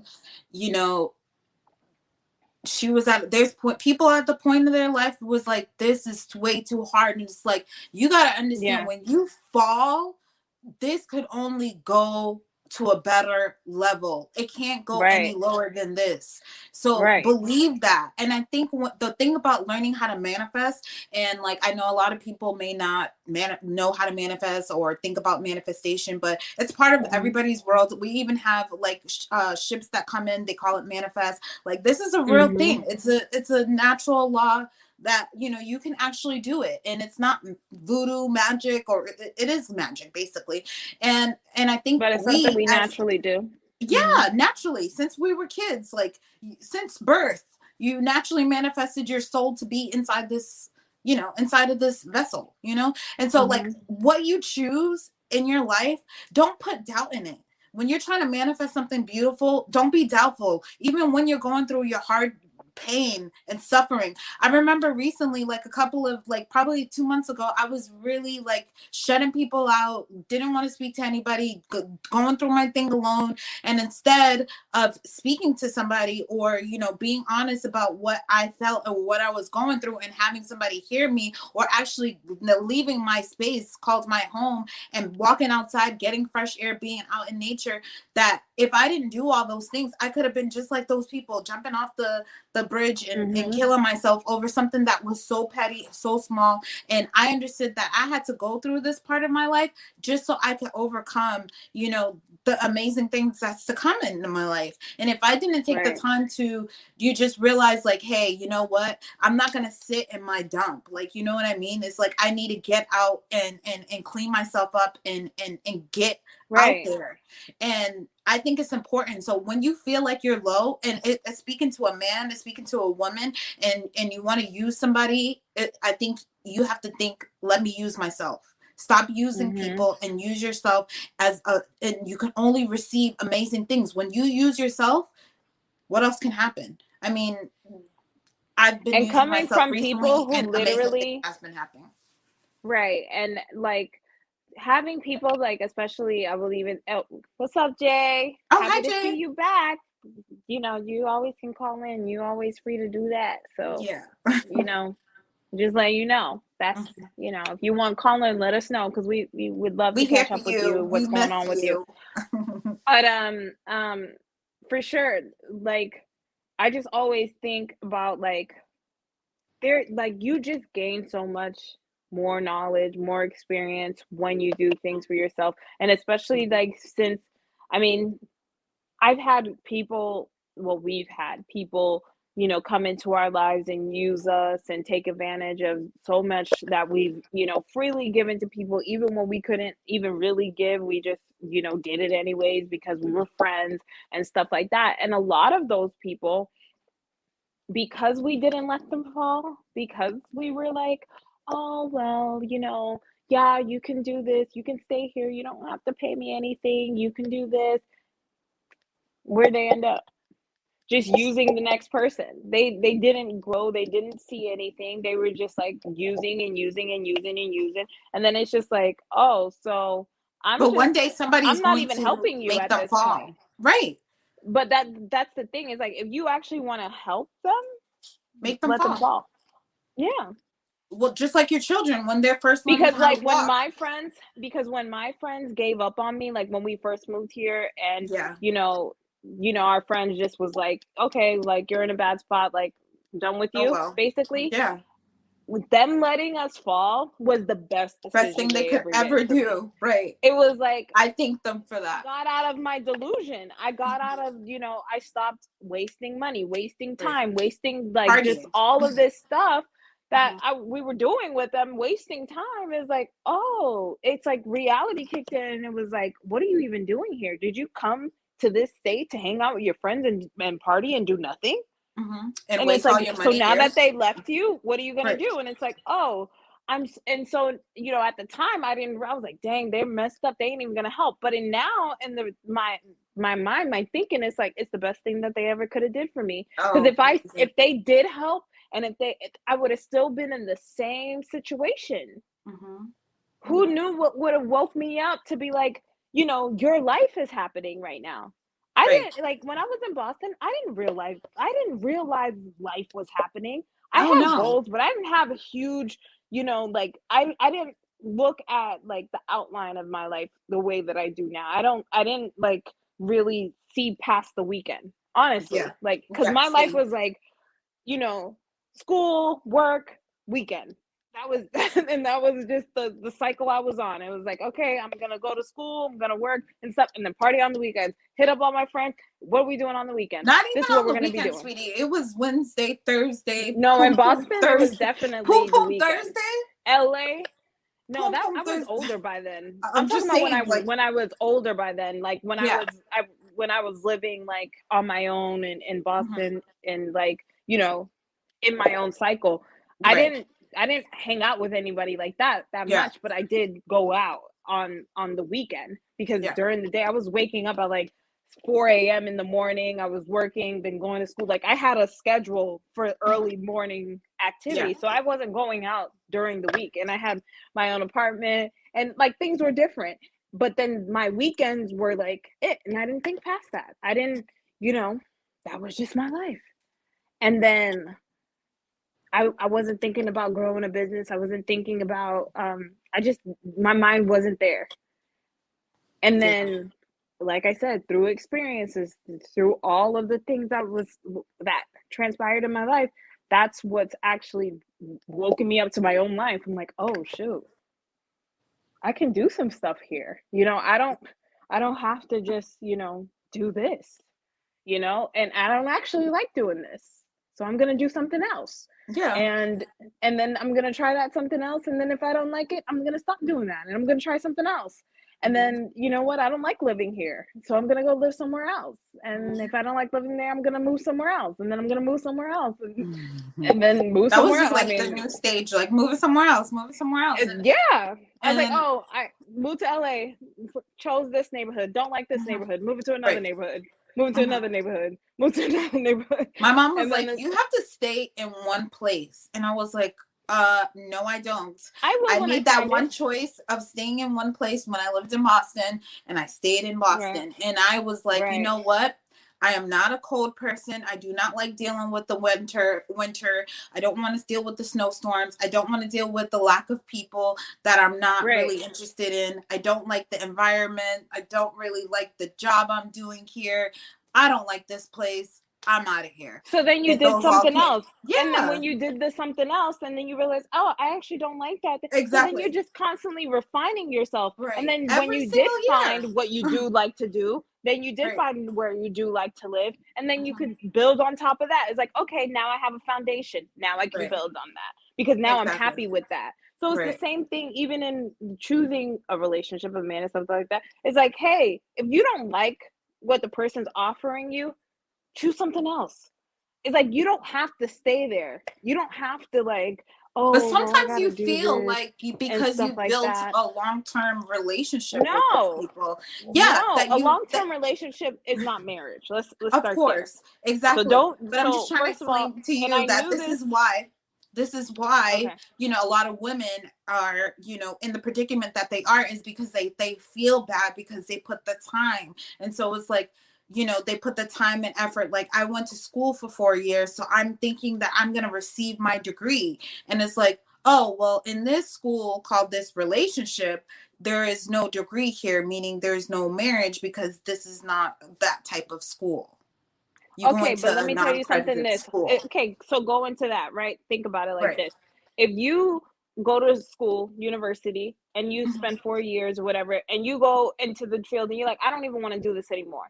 So Right. what? So that whole 4 years was a waste of your time? No, you learned a lot. You built a lot of discipline. You were able to push yourself in certain ways. You can go out and do technically anything. You can go start a business because you have the discipline. You have the thing. That wasn't a waste. It was a lesson. Maybe it Right. wasn't exactly to what you thought. So it's the same thing, even if you're in a relationship. It's like, and it doesn't work out. It's the same Mhm. thing. It's like, well, it didn't make it to marriage. It didn't make it to this, but it was a lesson. I still now know myself better. I know, other people better. I can now go and deal with another relationship probably better than I did and handle things better than I did in the last one. Everything is a lesson. So nothing is really to waste. Nothing is really going like to deaf ears. Like everything you put in to life, like I think it's all divine and it's all great and it's Mhm. all a lesson. Like we started this conversation, it was like, you know, everything is all connected. So it's never gonna be a waste. It's never gonna, I always say, oh my God, that person just sat there wasting my time. I say it out of habit, but I know it's not really a waste. Mhm. I'm learning more about myself, this experience, that person, but mostly myself. Because Yeah. all people can do is mirror to me who I am. If you showing me who you are, you're showing me who I am. Mhm. That's all because we're all the same And I think that is in one okay way or when you another. experience those situations where you feel like you wasted your time. I think like the moral of the story is like you go through that for a reason. Everything happens for a reason. These situations when they're negative, it's not a bad thing. I think it's Yeah. okay. And I think when you're in the moment, obviously you're like, oh, they're wasting my time, or like, I can't believe I put all this time in it. But then you got to see the good that happened in there and the reason why the bad happened and what you won't accept in the next And relationship when you or in do the that, next situation. you're willing to leave a bad relationship sooner. Right. Because once you realize, because some people don't want to leave it because, oh, I put in all this time. And it's like, Yeah. if you just take it as, well, this was all a lesson. So it doesn't matter how long it took me to learn this lesson. It's still a lesson and I'm grateful for the lesson. You're going to be able to wash your hands and be like, okay, I'm done with this class. I passed the class finally. I finally Mhm. made it through the gatekeeper. This trick that they've been playing on me doesn't work anymore. Thank you. Right. But it don't regress and say, well, I've been here this long And I don't and want we to did leave all them in the this streets anyways. if I leave them. So that's where you mess up yourself. Yeah. Ibrahim says, hi ladies, welcome back, beautiful ladies. Hi, Hey, thank you. Pam. Bella. King says, educated Black women have it harder. Um, you know, they make it harder for themselves. I think that Because that's they the thing. I accept. think if you limit yourself and you accept that, I mean, I feel like people act like things are hard. Things are not hard. We in 2022. Like if you live, especially if you live in America, it's not that hard. And if somebody's making it harder for you, then they're just playing you. Because if you're educated, first of all, now you're able to go into most circles that people who aren't educated able to go in. So you're most likely to meet more educated people, and you're most likely to probably get an educated mate. So why would that be harder? It's probably harder to relate to someone who isn't educated, or some maybe harder for the person, but harder for the educated woman. No, I don't believe that. I don't Go ahead. believe that it's harder for the educated woman, especially because I think the new educated women in this modern society are now being able to find the men that they really want because they're so educated. And I know that some educated women work hard and they think like, oh, okay, I'm going to just go on online dating and go find these men, and they're not educated as them, and they're just picking them because of their looks. So some of them will experience a hard experience because they're not using their common sense as educated Because they don't women know how to date. Exactly. Because they don't know how to date, but that can be fixed. That, I mean, all of that can be fixed. I mean, if you're educated, like you have to think about that. Like you have a whole alumni of, like people in your pool. You can now, if you did get a degree in whatever that affords you money, now you can be in better, you can join society. You now opened up your pool to be bigger and better. So but it's what up does to he the mean that woman if educated she Black does women not have it harder? What are they having it have it harder harder from? to who? This is the Yeah, thing. It's because like to they can who? afford their lifestyle. They They can have the things afford that they to live want. the life that they want. They Yeah. can, I and mean, and what the thing are of it is they? like, what are we saying educated? Because it's like, is she successful in the education? Like, what are we saying for this That's what another thing is educated? like. What do we mean about these educated Just people? her having a degree from, what do we mean by that? Because she could That's, actually still pay off her student debt because she I worked. mean, a She's woman could be educated. successful and never went to college. That too. She can So have a business that makes her successful. So educated or successful, and then it's like successful women don't have it harder. I think it's just harder for any woman if she does not know how to choose the right or she mate, if doesn't she know how doesn't to. know her self-worth, she Right. doesn't know who she should be dating. I think, but that's all coachable and teachable. So I not mean, really. yeah. I don't believe that. I don't believe that. I think and it's like harder to date who? A less educated man. I don't want him. Like if I went to university and I paid all this money and I became something and this like that, you think I want a less educated man who no, nobody's going to want that, because you're not going to be able to relate. And some people, and it's not even about relating, it's about the discipline, right? Because it's like you can be like educated and got your PhD, and then you can go with a guy who's just an entrepreneur and built his business, stuff like that, but you can still connect because you both sacrificed and did something and was disciplined in that and was able to, you know, become something off of what you did, right? Because that's all your labor, your mind, your work, coming into fruition. So it's like that's who you're gonna link up with, most likely. Somebody who's just as ambitious, somebody who's just as this. So it's like you're gonna the guys who can't compete, the guys who can't, rise to that occasion. Why would you even want to? Of course, I want to make it hard for you because you're not going to be able to obtain me. That's just reality. I mean, and that's just on a woman's standard. Now with men date, anybody. They don't really have like they men They date what don't they date who they're necessarily. attracted to. Yeah, they date who they're attracted to, Mm-hmm. which makes sense, right? Because Yeah. he's not looking for For her. you, because if he's got himself together, he's not really looking for you to do anything for him. So he's not gonna be like, oh, are you this, are you that, are you this, are you that? He's like, oh, do I like her, is she, this and that. But a woman is like, your mind is not thinking, like, even if you got it for yourself, you want to make sure that he can protect and provide for your children, right? You want to make sure that he can, give himself and your family a life. Even if you're gonna work and have your career and do anything, you want to make sure, because you're gonna bring children into this world. Even if you're not, then I'm not talking to you. But if you are gonna bring children into this world, you need to be able to trust that he's gonna do his part, because you have a child to bring into this world, and you're gonna bring that child into this world with someone who is not gonna commit to that child or you. I don't think so. Yeah, speaking of that, I don't know if we can get into that, but yeah. But we can get into it. I mean, it's just the truth. It's I don't like to hurt people's hearts, but it's the truth.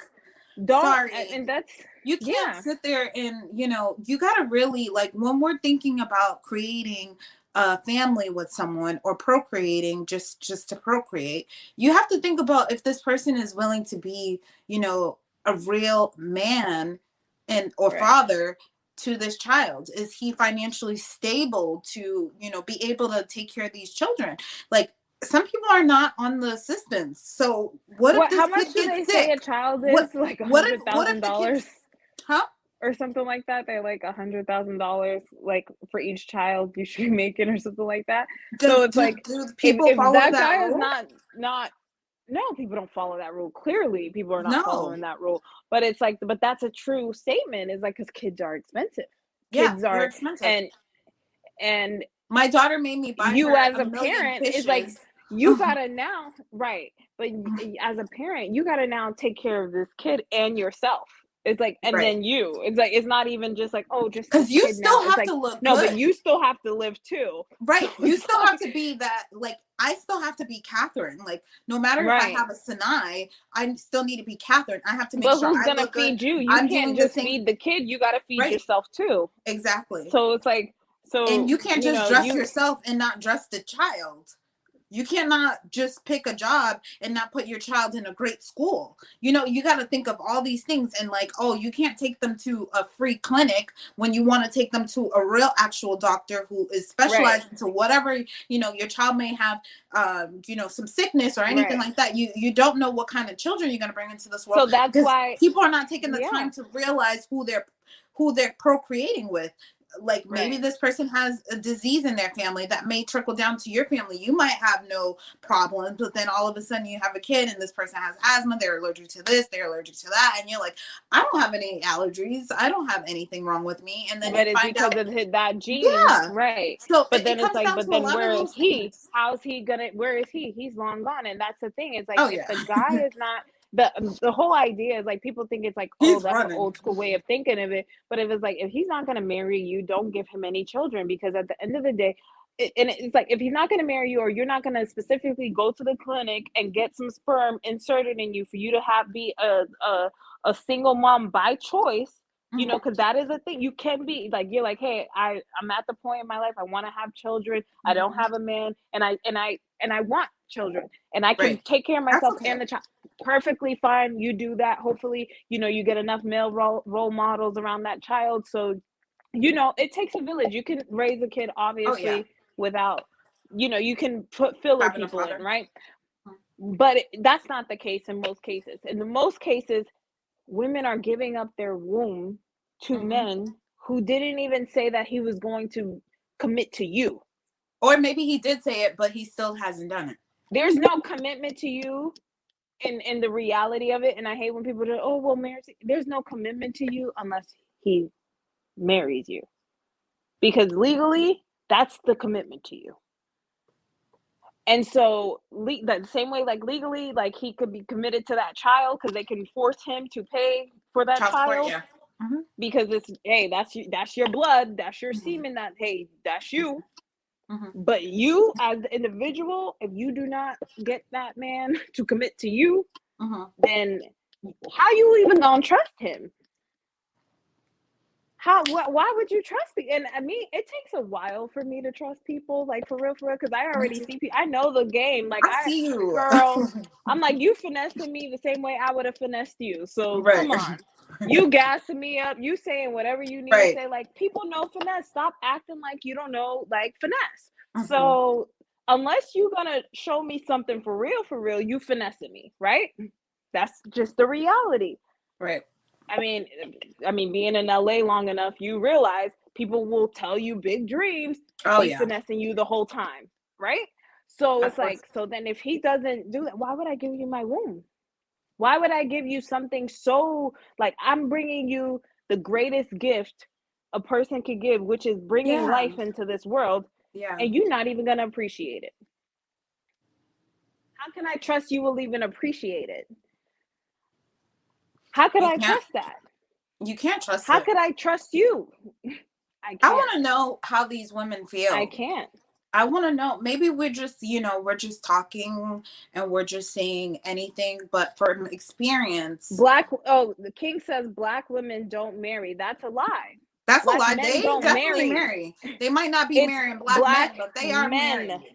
don't marry. Right. It's not Don't black come over women. I here. don't know if any black woman, do you know any black woman that's in a relationship and will say with the black man, and if that black man asked her to marry him, she's gonna say no? Really? No, she's gonna say yes. Come on. She's gonna And say first yes. of all, black women She's don't ask going, men women to. are not turning down Black men. engagements like that. Come on. First of all, Let's black not, women yeah, are not laugh out out here loud. getting on Yeah, our laugh knees. out loud, because it ain't true. It's not Right. true. Black women don't marry. Like that, I'm gonna put that up because that's a lie. Okay, That's can a I say my lie. piece Black about men black aren't women don't get asking married? women to be married. Don't sit No. there and lie. Okay, go ahead.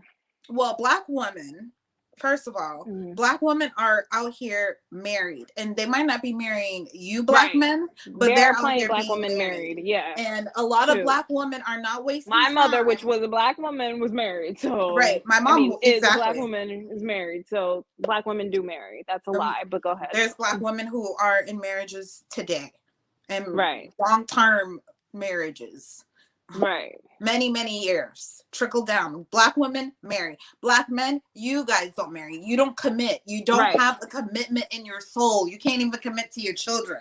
So don't come over here telling us that we don't get married.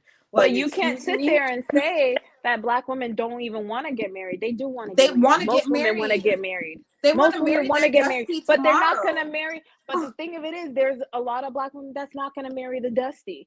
There's a lot of black women that's saying, hey, if this is what it is, I'm not going to get married. I'm going to back out because I don't want that stinky man. I don't want that. No, I don't want that problem. So that will be a situation. I'm one of those black women. But I do not marry the who are sitting there having babies by these guys, if those guys got on their knees and say, will you marry me? Them women would be married to that man. If she got a baby by that man, she would marry that man. She's going to get married to him. Yep. He's not trying to marry her. But don't say black women don't marry. That's, come on. No. Yeah. Laugh out loud all you day. Really think a woman who's going to have a baby with a man is not going to marry that man? Then you lost your mind. That's She'll drop everything in her power to get married to she that had man. a That's baby. Why she dropped that baby. She thought that baby was going to get her married. But, things happen. Y'all won't commit. This is the thing. We're going to be talking about this real quick. Black men don't commit. How many times do we have to explain this thing? And if they do commit, they out here still not committed because they cheating on their wives, thinking other people look beautiful or whatever the case may be, and they're not fully attracted to their black woman because they weren't satisfied. Maybe this was their high school sweetheart or blah blah blah blah blah, this and that. But as soon as we're in this modern time of 2022, black men are not committed to their current wife, their girlfriends, their baby mamas, they're nothing. There's an uproar of black men coming out. Oh, I want a polygamy relationship, whatever that whole word is. Mm-hmm. They looking for that.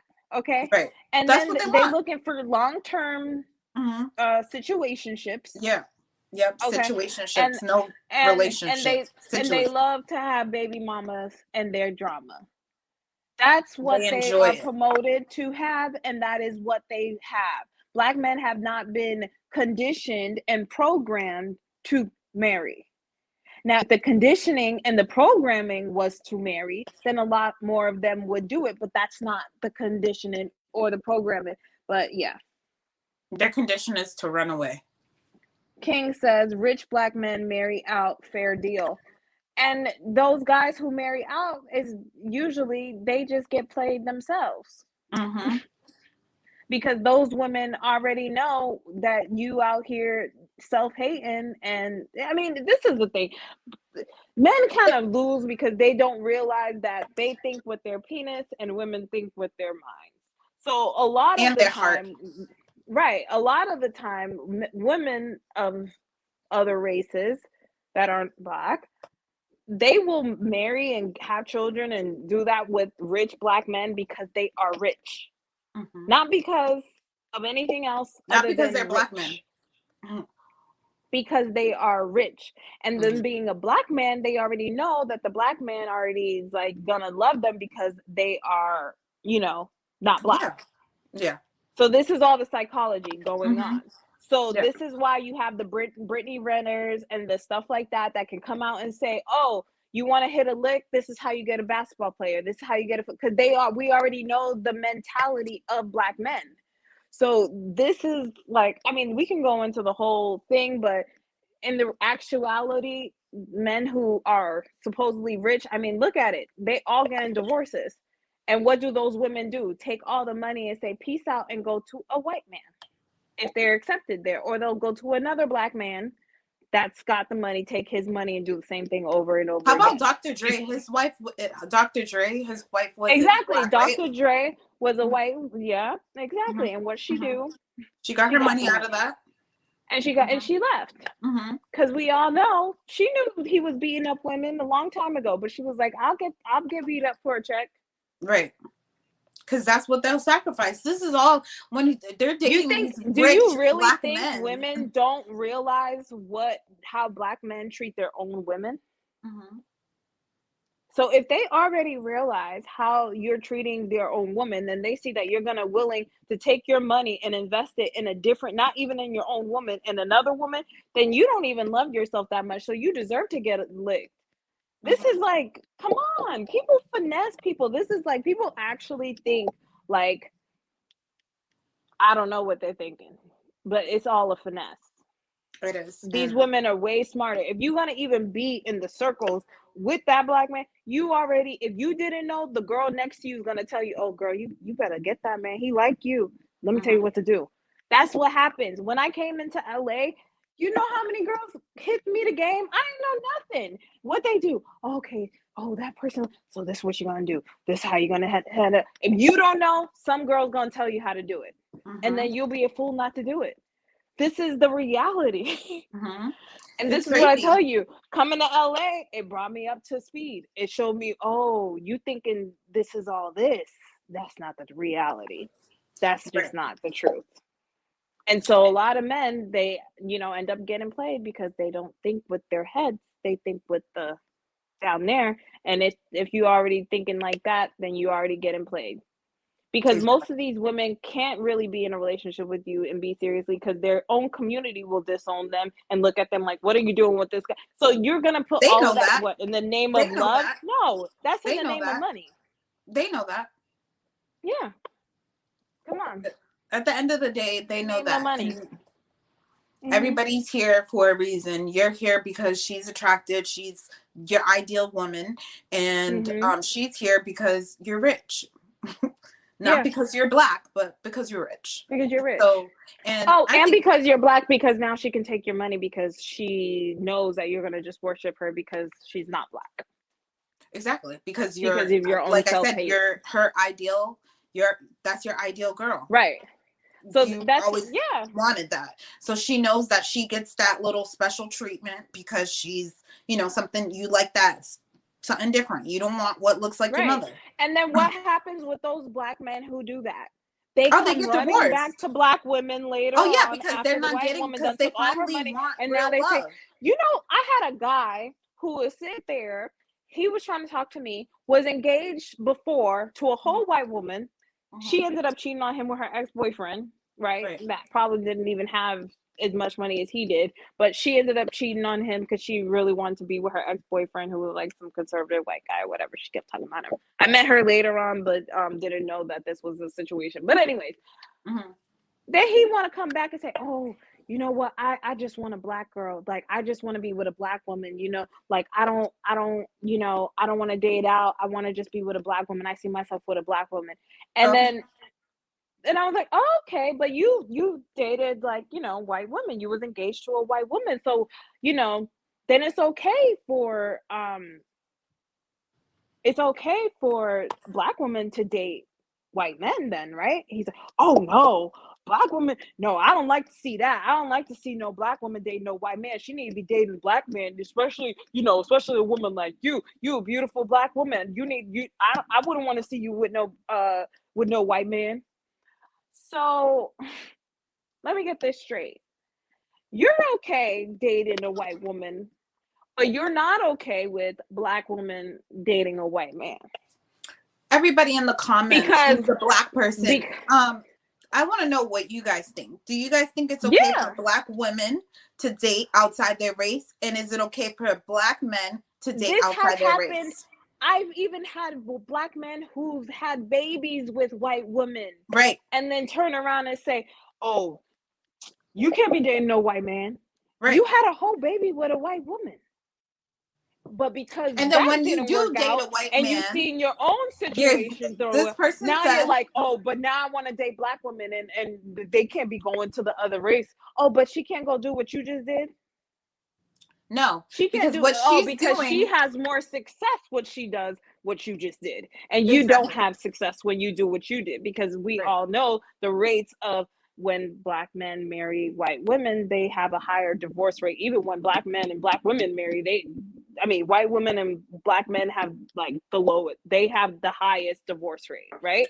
And then black women, they have the highest divorce rate. And then with white men and black women, they have a lower divorce rate than even white men and white women. I think that was like actually the thing. So it's very interesting, because they already know. And then they'll say, oh, well, he doesn't really like you, and he's only here for you for a fetish. And it was like, oh, because she was only with you for a fetish, because that's the only other reason.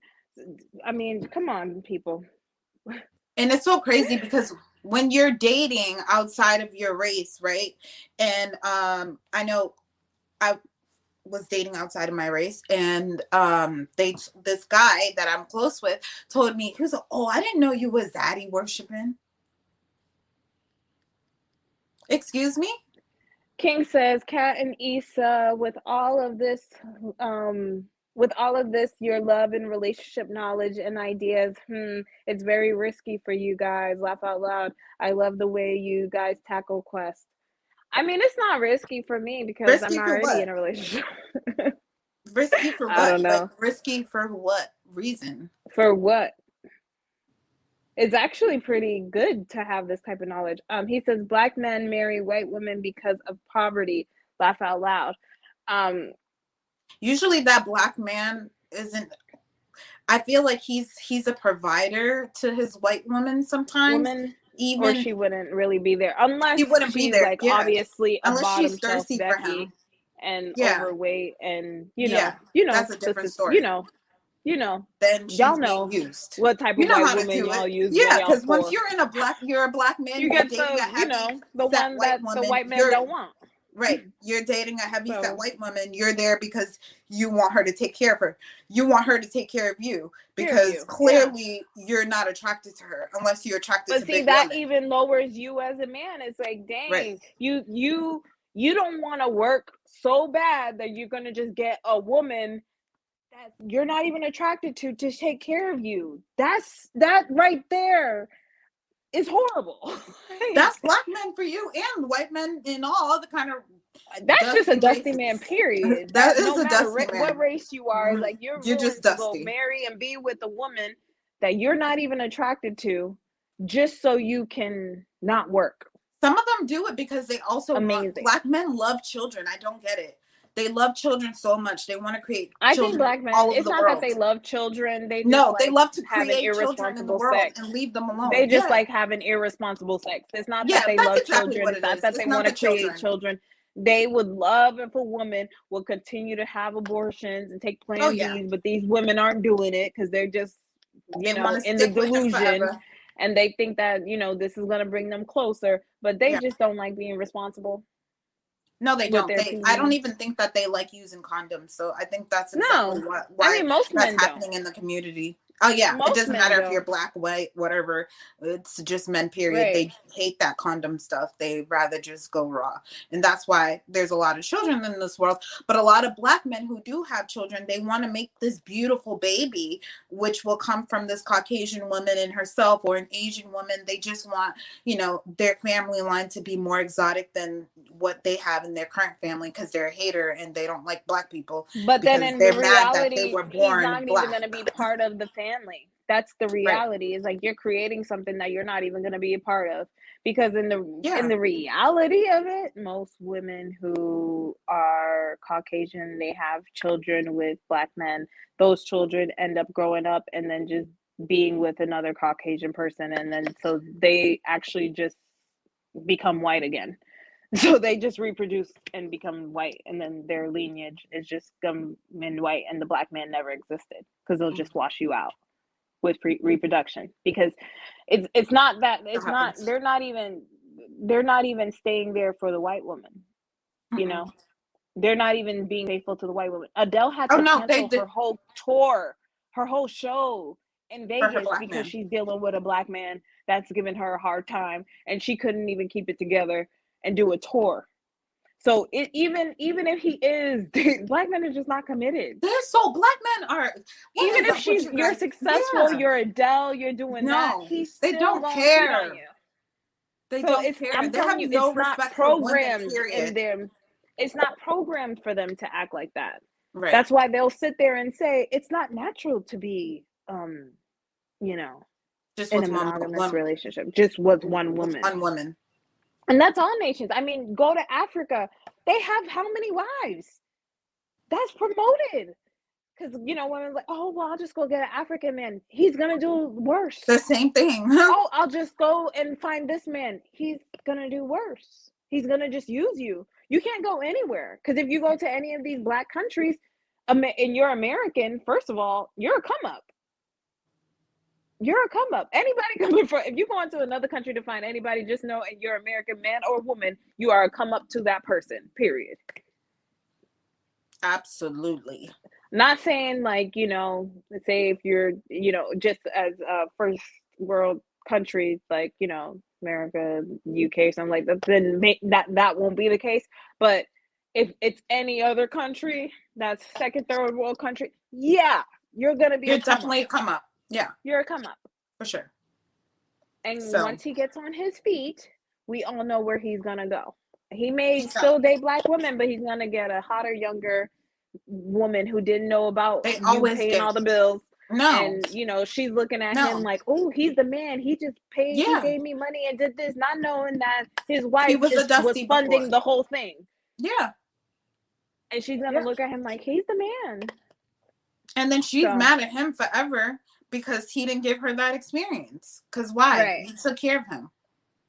King says black men love sex. They do. They're you a black man, King, so you know. Yeah. Right. You're talking about yourself. It's true. You guys are so addicted to it. I mean, all men love sex. That's just, like I said, it's not only black men, all men. Yeah, we're just talking about black men. That's why prostitution is alive and well. And there's no end in sight for it because that is something men will always want. I mean, it's part of hitting your leg every day, reminding you, hey, I'm down here. Show me some love. Stick me into something. So yeah. Now it's like pounding. I mean, I don't have one, so I couldn't really tell you, but right. So. We're women. We're just not. Like we're just ready for it. That's it. We're ready to receive it, but we don't have to go out there and continue to look for it. And the women who are like, oh my God, I need it now and stuff like that, they're just brainwashed to be like that because that's not a natural thing for women. We're not like that was like we're not programmed like men. No. I mean, no, because you know why? And the reality of it, you may think like people be trying to play themselves like, oh, sex is just sex and stuff like that.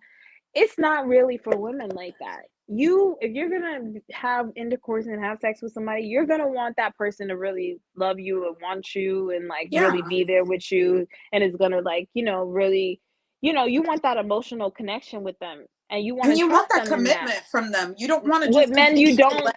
They don't let think people like that. just, It's yeah, not there's all no such about thing as, commitment and no, being there it's for about me and stuff like let's have a that. good time. Let's have a good time. Everything Yeah. is a good With time. Everything is yeah. a good With time. women, it's like it's a good time, but I also Want this I to be might not forever. admit it because I don't want the good time to end with you, but I Yeah. actually do want this to be real. That's like what we Yeah. were saying before.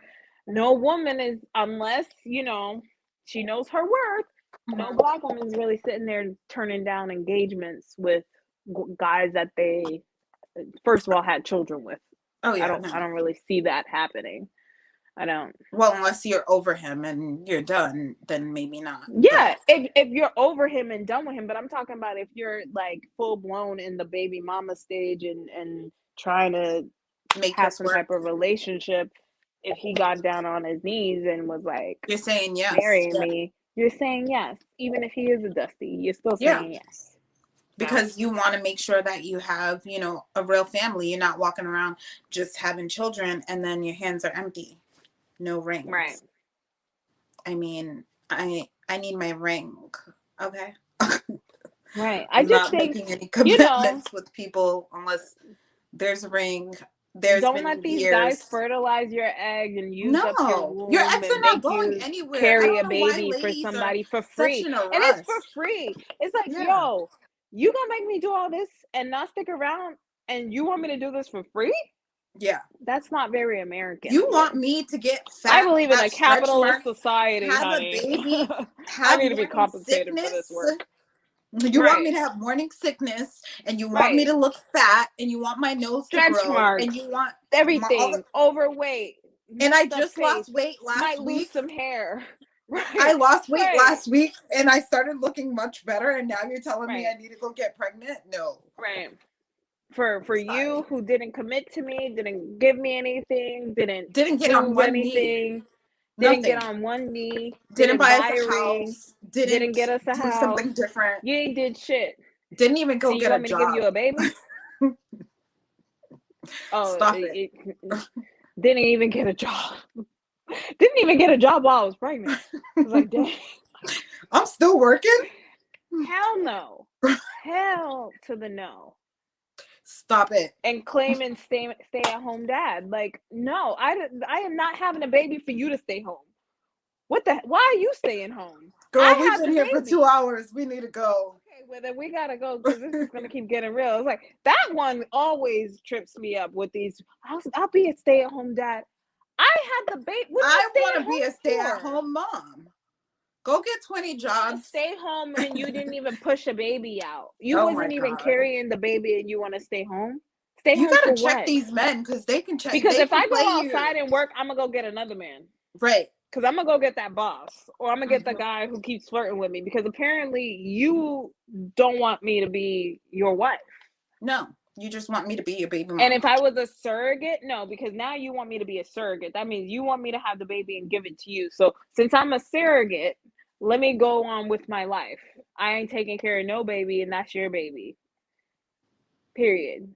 I guess, and those surrogates get paid handsomely. So I expect thousands of dollars in my bank account. That told me I can get $170K to go have this baby. I expect $70 to $100K in my bank account in the next 3 days after I push out this baby. Half first when I'm impregnated, and then the other half after 3 days of the baby's birth. Ladies, start checking these men, because why do they have commercials telling us about these egg stuff? Right. And you over here pushing out babies for free. Give that man back his baby.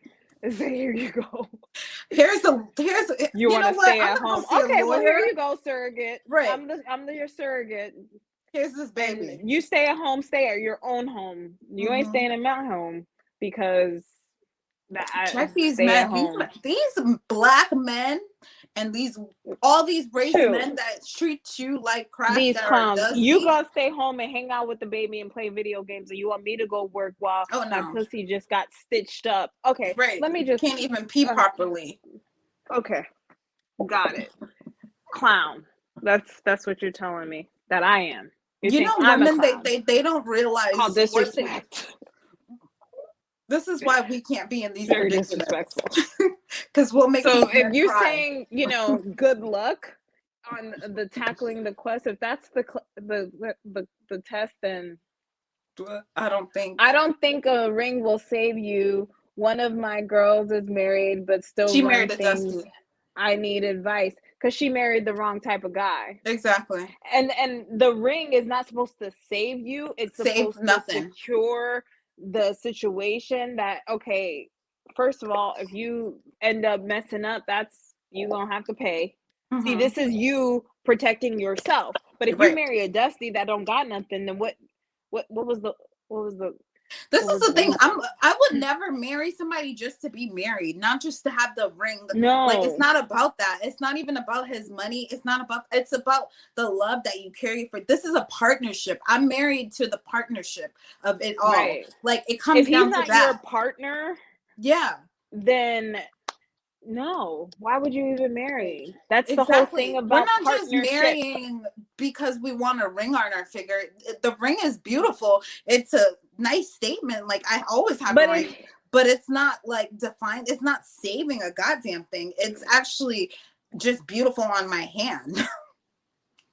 But the partnership of the man who I decide to be my husband and who is actually providing me with the things that I enjoy in this relationship, and that I want to continue to live this life with them for the rest of my life. And it's not just because, you know, he's rich or he's this. Like, there's a real partnership. His money's my money. What are you saying? Wait, so is he saying so one of your girl is married, but we still run things? I need advice, so it means I can have over. Love is wicked. Okay, so you messing with a married woman? Is that what you're trying to say? The juice. Well, if that's what you're saying, and why you messing with a married woman? You see what I'm talking about? These black men, they out here dating. You already on the wrong end of it, because but he already know because he don't have no commitment for himself. Yeah, then you just show you don't have no commitment for yourself, and you're open to have no commitment that they're gonna accept somebody who's already taken. Yeah, that's black men for you, right? Prime example. Thank you. And that's even her. Like, why would you even, if you already married, why are you even dealing with another guy? But she married the wrong man. She don't care about that man she married. So you must be doing a lot. What are you giving her? Because you taking care of her too? Be messing with you. See, that's the thing with women. It's like, you dusty too, girl. Yeah. Because what are you even doing messing with a guy if you already married? If you married the wrong guy, get a divorce. And don't do the, like, what are you even doing? It's like, divorce this man and start messing with this guy named King. Yeah, he's messing with a married woman, and that's. I mean, why you chose to mess with a married I don't woman? Even. That's because you just want to get me. Because you love sex, like you told us. I think that's right. This is a prime example, like, ladies and gentlemen, of black men. Yeah, right there. I mean, there's not only black men who do that. I mean, I'm just talking about prime example married women too. He's the one that said black love. Where's the black love? If he loved black women, he would not disrespect black women who are married and not deal with her, because I respect the black man at home. So I won't take his woman. He says no, she loves me and I'm not into her. It's just vibes. And the reason why you're not into her, because you don't have no respect for no woman, because she don't have no respect for her man. Like, you, exactly. This is the thing. Women, you sit here messing your whole marriage up, your whole life up, because you probably married the wrong guy. And instead of doing the right thing, which is ending things with the other guy, you go and jump in another situation with a guy who don't even care about you, but is about to go mess up your whole relationship, because your husband will find out. He always will. See how this whole thing is all lack of self-love, lack of self-worth, just dusty. She's dusty. She's definitely dusty, and that's why he even knows that she's dusty. He even knows that she's dusty, because even through all that, he doesn't even love her. First of all, she's dusty because she can't be honest with herself and say, you know what? I am not happy in my relationship. I no longer will accept a man in my life that I I think that's useless. Because clearly he's useless. You can't spend time with him, quality time with him, or find him attractive or want to be around him because you just found this. Maybe King might be younger than her. Just found this younger, funner looking, talks to me, gives me compliments, and I like him. No matter if you maybe said something nice to her, and all of a sudden she's attracted to you because you're doing something different that her man is not offering her, and so that is why she's deciding to do what she's doing. He said confused generation, right? It is confused. No matter, I mean, this generation, the last generation before us, and the generation coming up now, all messed up. All messed up. Just a mess. Just a mess. Because like you said, Kat, is like it comes down to it is like her self-worth is like down the drain. Because she can't even come into truth with herself. It's like if you're not happy in your marriage, you can't even be woman enough to be like, I'm not happy here. I don't even like my husband. Maybe she doesn't have enough money to take guy. Maybe she doesn't have enough to change her life yet. Maybe she don't have enough financially. She's not secure. Okay, so if that's the case, let me tell you something. If I'm married and I'm not happy in my relationship and I'm not financially there yet, guess who I'm cheating with? Someone who's going to take me out of that situation. I'm not cheating with a guy who doesn't even love me. I'm going to cheat with a guy who's completely obsessed with me and is going to get me out of this situation. That's who I'm cheating with. I'm going to cheat with a guy who has a lot more. But she doesn't have that kind of mindset. So her husband is 9 years older than her. That don't mean nothing. Well, but that's exactly why she can't go anywhere in her head. That's why she can't go nowhere. He's taking care of her, and she doesn't have, she financially can't take care of herself. And the reality of it is that she's gonna fall she's gonna figure out rather than later, is that when he does find out, he does divorce he's gonna leave her, and she's gonna realize that you, like the guy, early marriage, early damage, right?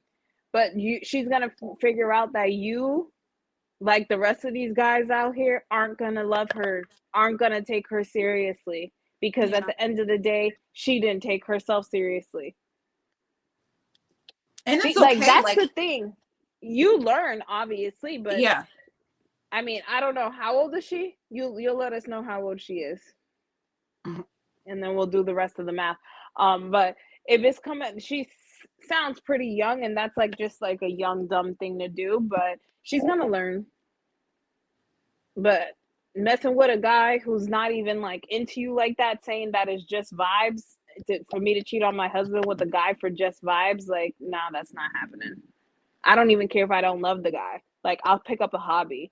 Like, if it's for attention, do something with yourself. Get busy, start a business, but mess with I hope I'm not at fault. Of course you're at fault. She's married. You're entertaining her. What? Clearly, it's just vibes. What the heck? You're not telling her, this is I'm the not thing. interested. Y'all don't want to take responsibility for the parts you play in. You at fault. You're at fault. You said something you should have so no sweet. Business. Sometimes, because some guys will be like, because this is what a lot of guys will say, and the guys who said it to me have been black. They try to hear, what's up and stuff. Oh, sorry, I'm married, so you can't have friends. Mm-hmm. Their favorite line. What do you mean I can't have friends? Sir, I'm married. I just told you. It was like, that's okay. Sometimes you can't talk to your husband. You can talk to me. She's just 23. Yeah, so she's only married a 32-year-old guy. So that guy's not even old. So she's messing up already. She's just too young. I don't know why she would do that. I mean, first of all, she's not too young because and she's gonna realize she's not too young because there's 23-year-olds who are married, and but they have their mind together, and it's their really mind comes is down together. to like she got married for the right or wrong reason. They got married for the right reason. She got married just because she wanted for the wrong reason. Yeah. She didn't get married with the right intention of what marriage was about. No, and she didn't.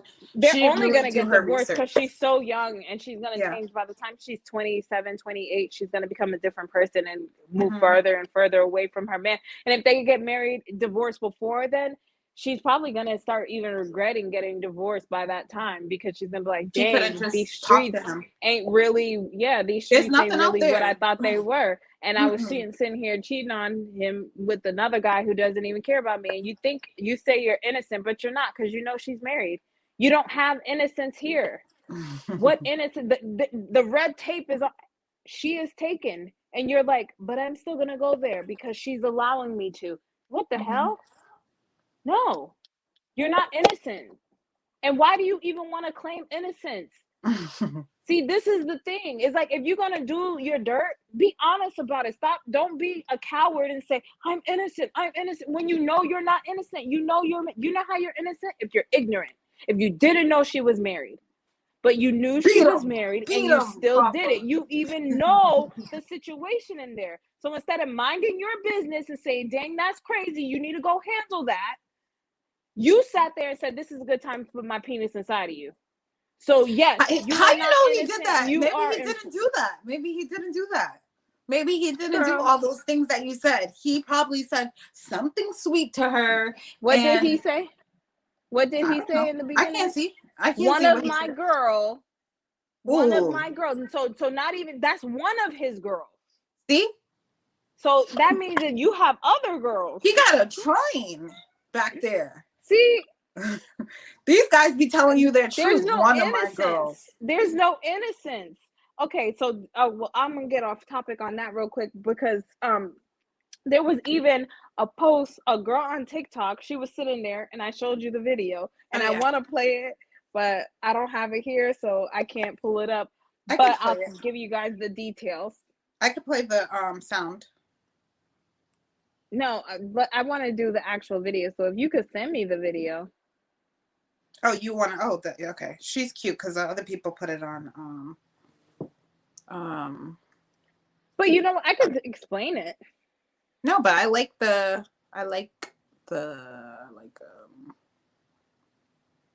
you guys can't see me anymore. Huh? But yeah, you were not innocent, King. You were just not innocent. You literally beat him to the bone. Yeah, like, don't claim innocence. Spikes. Like, be about it. Be a man about yours. Yeah, I'm not innocent. I know she's married and I still went for it. Okay. Like, take that and like, what's so hard with saying your truth? Why do you have to claim innocence when you're not ignorant? Only the ignorant can be innocent. So unless you're going to claim ignorance, then you are not innocent. I think Jesus said that. Did he? Yeah, Jesus did say that. You can only be forgiven. People misread the Bible and think you're going to get forgiven even if you're like, you know, you're doing wrong. Like, no, you're only forgiven if you're innocent. I mean, ignorant. You didn't know better, so you didn't do better. But as soon as you know better, you cannot claim innocence. Right. Because then you already know the deal.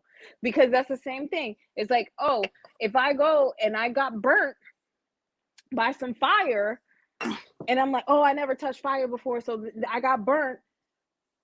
It's like, oh shoot, you know, you're an innocent person that got burnt. But if then after that I keep on going and touching the fire and getting burnt, am I really innocent? They're like, you like getting burned. You just like that feeling, huh? Because why you keep doing that? This is not it. This is not what I'm talking about. Which one did you? Yeah, I'm not talking about that. So it's fine. So there was this girl. So I'll tell you guys in words. Okay, let's hear what King got to say. It's a long story. She left me for the guy, but it was the wrong turn. She's feeling me. No. She left you for a guy who was more serious with her, and now she's sitting here trying to double back because I'm pretty sure you were on her line trying to say, oh, I hope everything's good, you know, just checking on you. And, you know, y'all know how y'all you checked in. I seen you was married. You were sitting here trying to check in, and that was the case. So I'm going to come for you because that's, yeah. And first of all, you wasn't trying to commit her. Love, I walk in love, and you didn't walk in for her because you didn't choose her. You let her marry another man. So what is the point of you being there if not you just trying to get your rocks off still? You're trying to have your cake and eat it too and claim you're innocent. And you want to see if she's still interested because you should have respected. you should have respected the fact that she married another man and been like, all right, cool, because I wasn't going to do it. He was the better man for you. That's what a real man does. Say, oh yeah, we had our thing, but you know what? You found a better man for you because he actually married you. So I think you should stick it out with him because, you know, I ain't trying to do that. No matter how she feel, that's a real conversation. And that's you saying, hey, I'm backing out. You already chose your thing. I'm not going to sit here and mess up with nothing of that. And people claim to be God-fearing and stuff like that. And they messing up the sanctity of marriage. Like, in reality, it's like, what you really claiming, do you really believe it? No, you just want to continue to get your penis wet. And so you're willing to go say and do whatever it is to continue to get that type of situation. Because if the manly thing for you to do would have been like, you know, you got the better man for you, you should definitely go marry him because I'm not going to do it. That's being real. Yeah, you should go with him because he married you and I'm not going to marry you right now. I don't see that in our future right now. But what happened to his black love? Like, he's clearly that's what he said. He said, I don't fall in love, I walk in love. Well, but what happened to black love? So why wouldn't he, as a black person, and maybe she might be a black woman, what I told you, the black why not be happy for her love? Why not be happy for her love? Just be happy. Because there's no real black love. But thank you for sharing. We love all this content. We love you, King. But we want to know where the black I mean, no, I'm not saying you're a problem. I'm saying that you are just you're not taking responsibility for your part in it, and you think that you're acting like you're innocent when you're not. You're just not innocent. But it's okay if you own up to your part and say, yeah, I'm not innocent because, you know, I'm in this, you know, I'm just doing what I do. Fine, we can accept that. But to claim innocence, they don't want to claim that they're, you know, they can't commit. They don't want to be honest. They don't want to be honest. Like, at this time, I do not want to commit to anything. It wasn't gonna work, but if you still want to, you know, mess with me, I'm still open to it because I don't care about your marriage. That's honesty. That's saying, you know, you don't care about it. Care about your marriage. If you don't care about your marriage, you don't care. I don't care. Right. Yeah. That's all you can tell her. So, it's like, you don't care. I don't care. But anyways, what I was gonna tell you guys was the story of this woman on TikTok. She was saying that she was talking to a guy for 2 days. Oh, you didn't tell me that. For 2 days. I didn't send you that. It was on the You thing. just told me about it. Yeah. I showed you it. King said fair deal. Okay, King, I'm glad that you came to the light, period. Okay, so this woman, she was talking to this guy for 2 days or whatever. And you know what? I do want to find it. Yeah, you find it. But Give King, me a second, guys. I will speak to King, but I'm happy that you actually, you know, took responsibility with the fair deal, because at the end of the day, be honest. Like, these girls will take you with your honesty. If you tell them like, hey, I don't care about no real relationship, the girls that's willing to let go of, like, you know, their pride and self-esteem, they're gonna go ahead and join you. But the women who don't, just let them walk away because they weren't for you anyways. So keep it real. Right. I think the main thing for men to do is keep it real with these girls. They're going to take whatever you say anyways. So it's like, who cares? If you don't want to be in a committed relationship, that's fine. But don't sit there and waste women's time because she's not going to ask you, are we in a serious relationship? Blah, blah, blah, blah, blah. Just let her know, I'm not looking for nothing serious, you know? Right. So it is what it is. And nobody's going to be, you know, upset about it. They're going to actually, you know, accept or decline. And that's it. Tonight is actually really juicy. I love that because we're giving you guys all the time that we have missed. We've been gone since November. Could you believe that? So if you're still on here rocking with us, internet may be a little slow. Please make sure you hit the like, the share, and also go to our social media, Nothing's Wrong Podcast. Okay. And then also, I said in the beginning, me and Isabel have our own YouTube channel. Hers is called Isabel Lapierre. Mine's is called Catherine Lapierre. So go ahead and check those videos out too. And yeah, thank you so much for even rocking with us. I can't believe, you know, we have you guys. You know, when we show up, there's a bunch of you guys still, you know, chatting with us, staying up with us, shooting the S with us, you know, and This is really insightful information. I think us being honest about what we want as men and women and letting people accept whatever it is Okay. that we're given. So Let yeah, me let's tune into what try Isabel to has do to this. give us. I'm gonna try to shut down everything that I have here. Oh, don't shut us down. No, I I'm not. I'm just trying to make the internet go a little faster. Okay. Let me see how many parts I have. I have like 5. Okay, so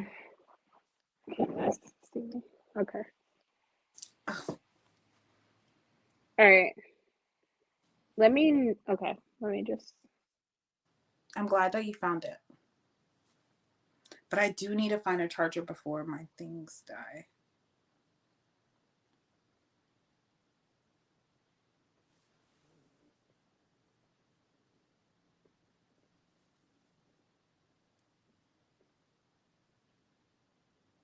Oh, I can't hear a thing. I can't hear. Give you guys a quick little tip on how to make a first impression last. Okay, so I've been talking to someone for literally like 2 days now, and we decided to have our first meetup, link, date, whatever you want to call it. And just through our conversation, I know for a fact he is an avid cigar smoker. He enjoys a good cigar over a glass of brandy or whiskey. I can't remember which one. I think it was whiskey. But I picked up on that little mental note. And I remember that my dad is an avid cigar smoker and he has a really nice collection. So before getting on the road for our date today, I decided to stop by my parents' house and actually pick up a cigar. And my dad actually threw in a cigar cutter. And my mom, being the mom that she is, was like, "Oh my God, Samara, you can't take it just like that and hand a cigar in a cutter, wrap it." And I'm like, "Well, what do I have to wrap it with?" Her crafty self had some twine in a paper bag. So I wrapped a cigar in literally a paper bag I folded up and some twine, and I really hope this is a good first impression. Hey, you guys. So I wanted to give you guys a quick little... So here's an update. He loved the gift. Loved it. He said he's never received like a gift on a first date ever before. So it really made me stand out. And we actually drove to a little point in Baltimore that is his favorite spot. It was by the water, and we actually stayed in the car because it was cold, but he showed me how to cut the cigar. He explained like the whole breakdown of cigars and how there's different levels. And we actually got to smoke the cigar, and he showed me how to smoke it properly because in the past I used to choke. But he definitely told me like this made me stand out, and he's very appreciative for me just listening and picking up on little things. And he actually surprised me by taking me to a record store because I mentioned to him I was trying to grow my vinyl collection that I had. So he surprised me as well. And yeah, ladies, I will keep you posted on this one because he's a good one. Giving really much pick me vibe. Pick me, and pick me. My stuff is gonna die out of here, and I really just want to say that was real pick me. Wait, you're dying? I'm dying, but I'm gonna get my stuff because I want to really talk about this. You can go ahead and say your piece, and I'll be right back. Well, everyone's talking to you, so let's take a quick little break. Let's take a quick little break. Let's play this music video real quick. No, I'm just kidding. Okay. Do you have something to play for them? We'll have a little quick break and we'll be right back. Okay, yeah. Oh, you took our sound off. Great.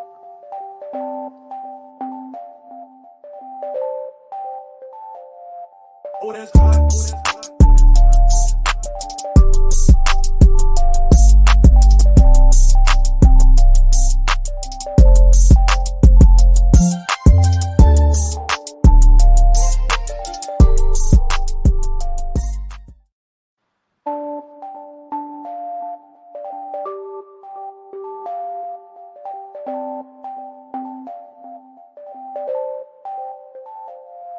Oh, that's hot.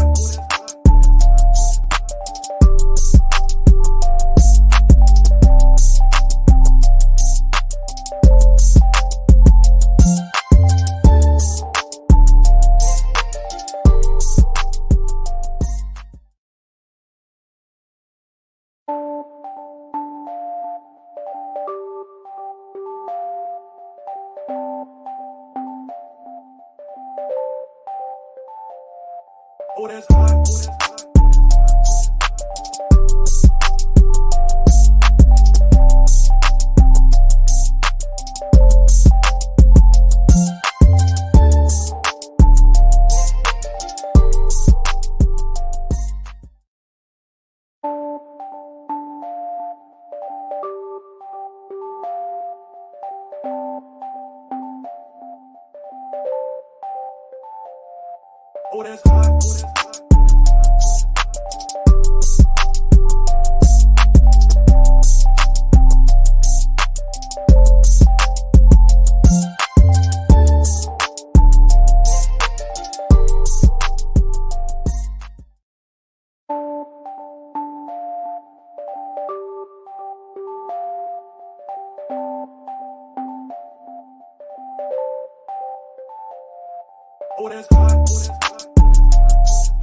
Are we back on live? Sorry, but could we play that video tap for sound?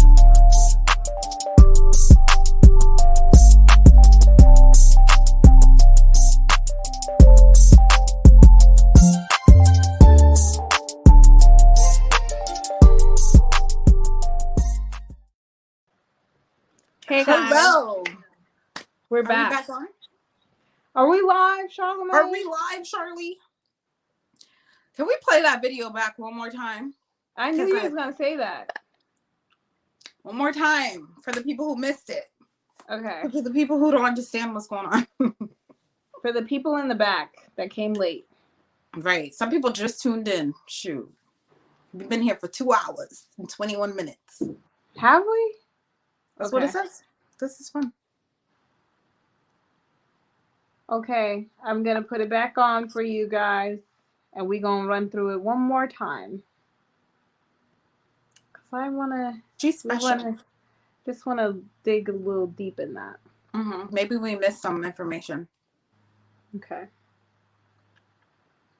I don't think we missed anything, but Can't hear a thing. Okay, so I've been talking to someone for literally like 2 days now, and we decided to. Real echo.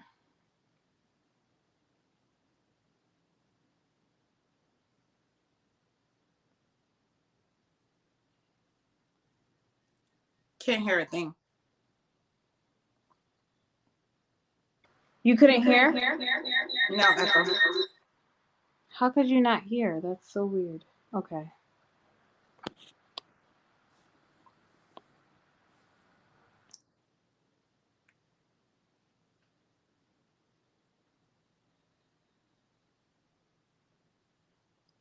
Still can't hear. Okay, if we can't hear, it's okay. We got it. If we can't hear her. We are not hearing her.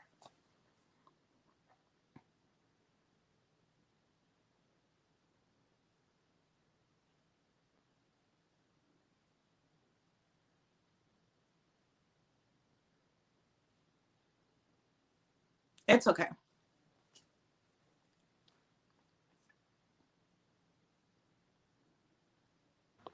How are you not hearing? Like, I literally had it on, so there was no way you couldn't hear it. I think it was probably just you couldn't hear it. Oh, somebody on the comments down below, they couldn't hear either. Nobody said anything. Did you hear her? There's no way you couldn't hear because I have it playing and I can hear it. Well, usually when I heard it the first time, I heard it, but we can't hear it. Well, but it's okay. Anyways, I'll run it through what she did.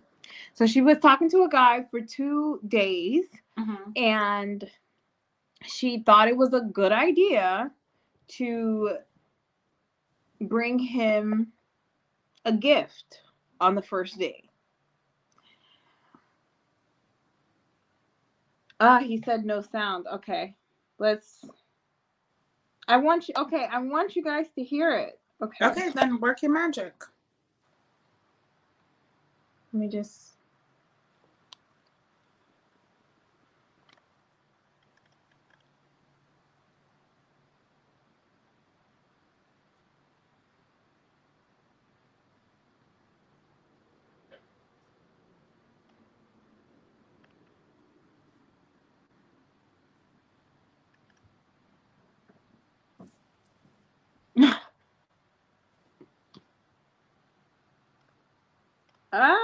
okay, guys.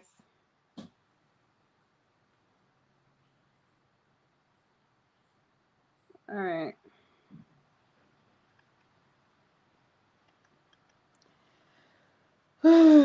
Okay.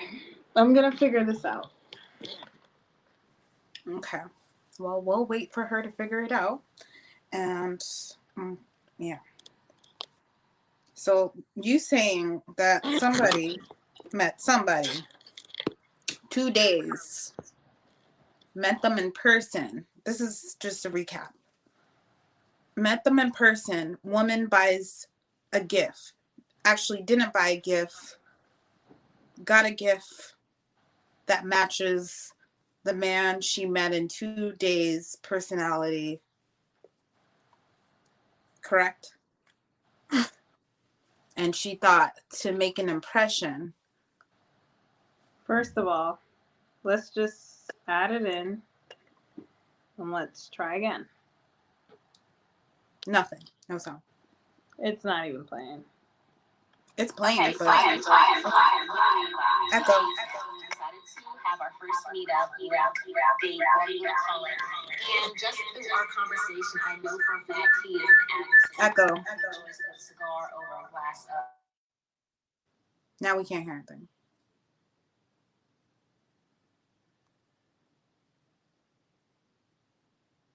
No sound. No. No. This lady in her electronics is not working. I don't know how it's not working. Like, that's so weird. We can hear you, so maybe we can hear it now. What? You heard it the first time, right? Yeah, but it was echo, as if there's 2 things playing at the same time.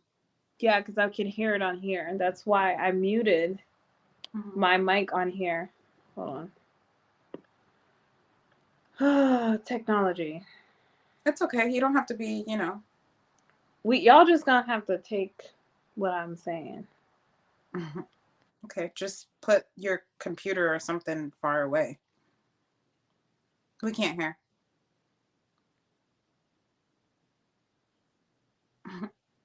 It worked perfect last time. Nope.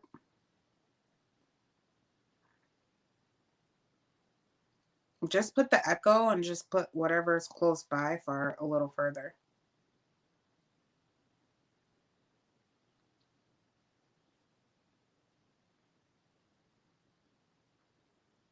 Okay, is she gonna press play?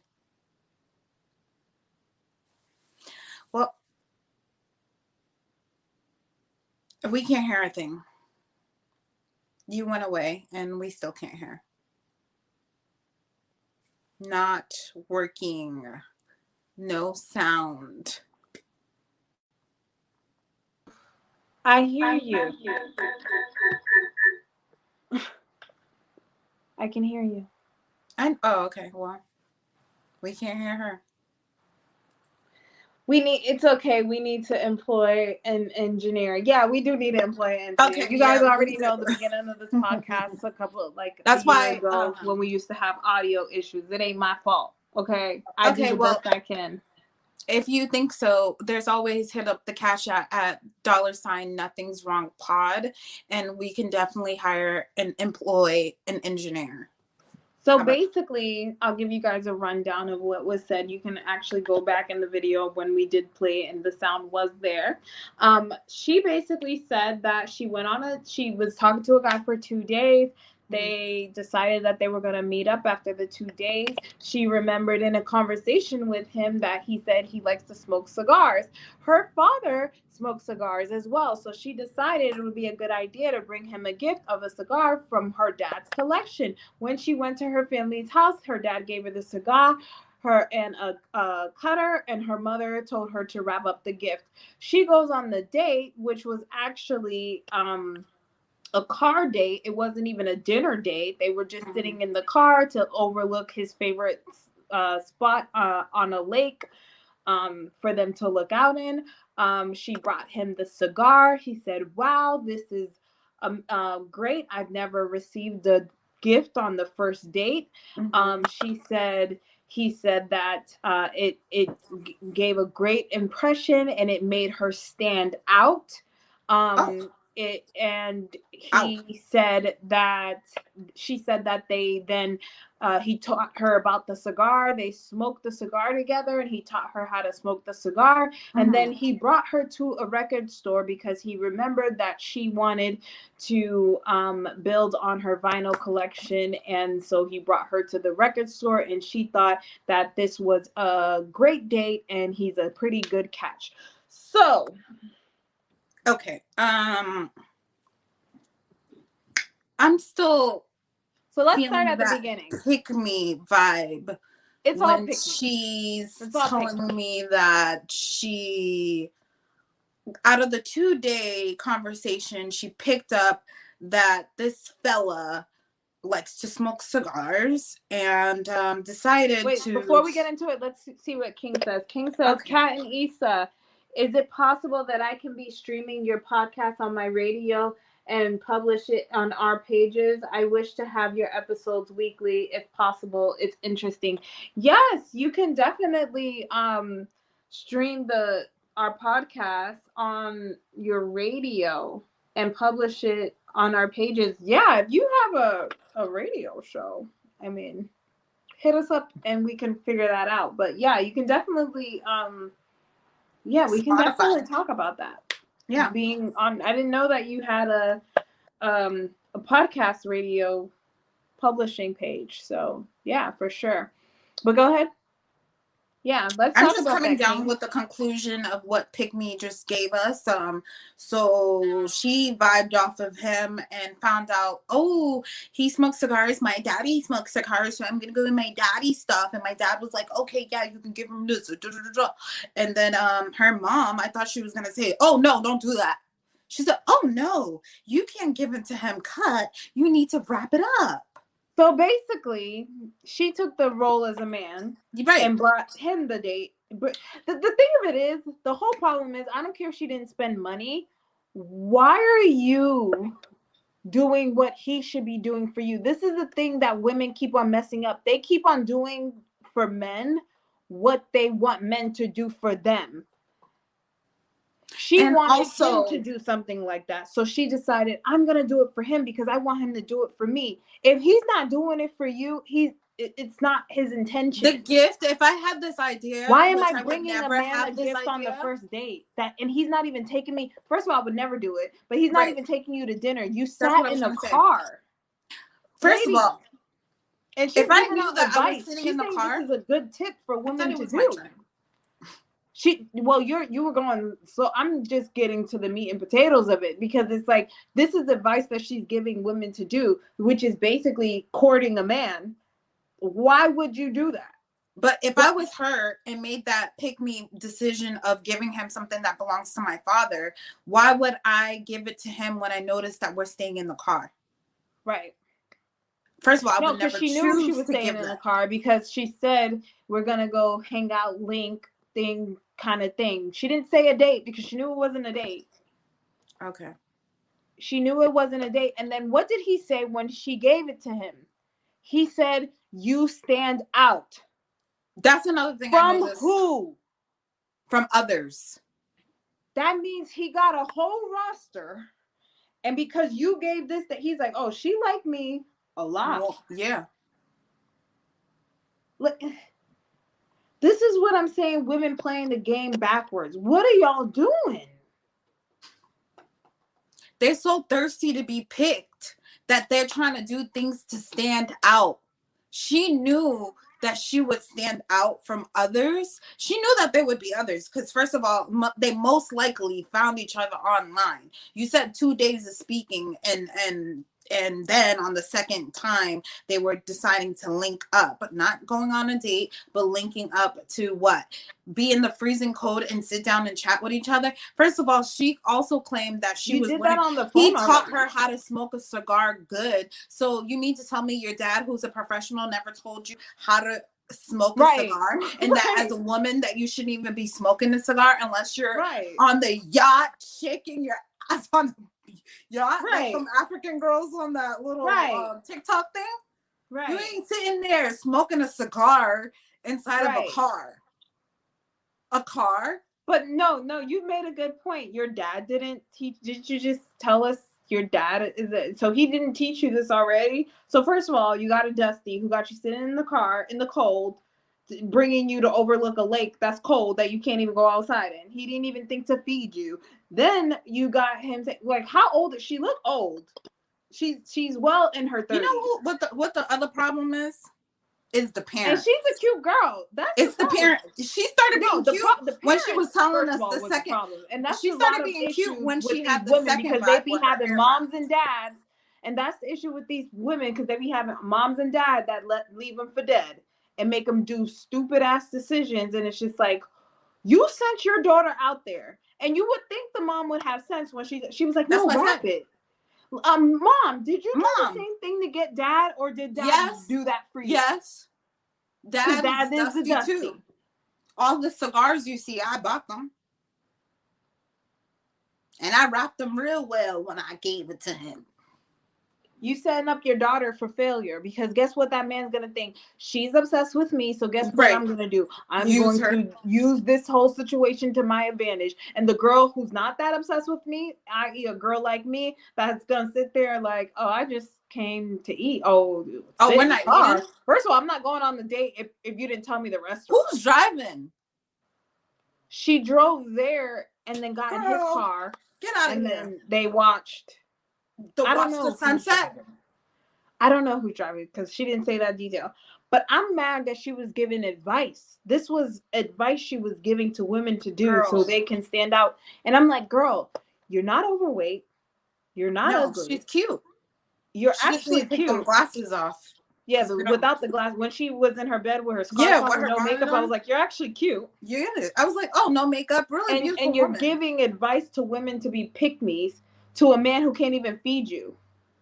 What type of Dusty thing is that? Why does he deserve a gift? And then she said, this is a good one. What? Where? And the biggest part is that he took you to a record store. He didn't even buy you a record. Because if he bought you a record, you would have said it. Because we all know women, you would have said it. Yeah, we brag when somebody does something good for us. When a guy does something nice, you're going to say what he did. You're not going to just say, you're going to show us the record. And this is the record he got me too. Yeah, he bought me the record. He bought me my favorite record. And you know something? If he was listening to that conversation the same way that you were listening to the conversation, he would have brought you a record for the first date. Yeah. That he would have brought you that. I bet you he didn't even ask her any questions. She was asking all the questions, and he didn't ask her nothing about her. He didn't ask her where she's from. He was looking to sleep with that girl. Nothing. Okay. Yeah. That was it. And she's sitting here thinking that he's a good one. And she's sitting here thinking he's a good one because you bought him a gift, and he said that, oh, this makes you stand out from the rest. That he's a good one. The rest? You stand out? There was too many red flags. The whole thing was a red flag. And the fact of it is that she didn't see any of them. And she was like, wish me luck, basically. like, girl, you're about to run. jump off the cliff, ma'am. Like, we all that one is not die. And then people in the comments were like, oh, like most women were like, oh my God, hell no, like she's doing too much. That's pick me. What's she doing and stuff like that. That what everybody was turned off from him saying like it made you stand out, because that right there is telling right there, like, girl, what are you even doing? And then other women was like, well, you know, she didn't spend any money and it was just something that she wanted to do. She spent gas. It's not about the money. She spent gas and she took her dad's stuff, which cost money, because that belongs to her family. That I don't care if you spent money or you didn't spend money. You don't do things like that for men. Unless it's his birthday and you're trying to be nice. Period. It's not a holiday.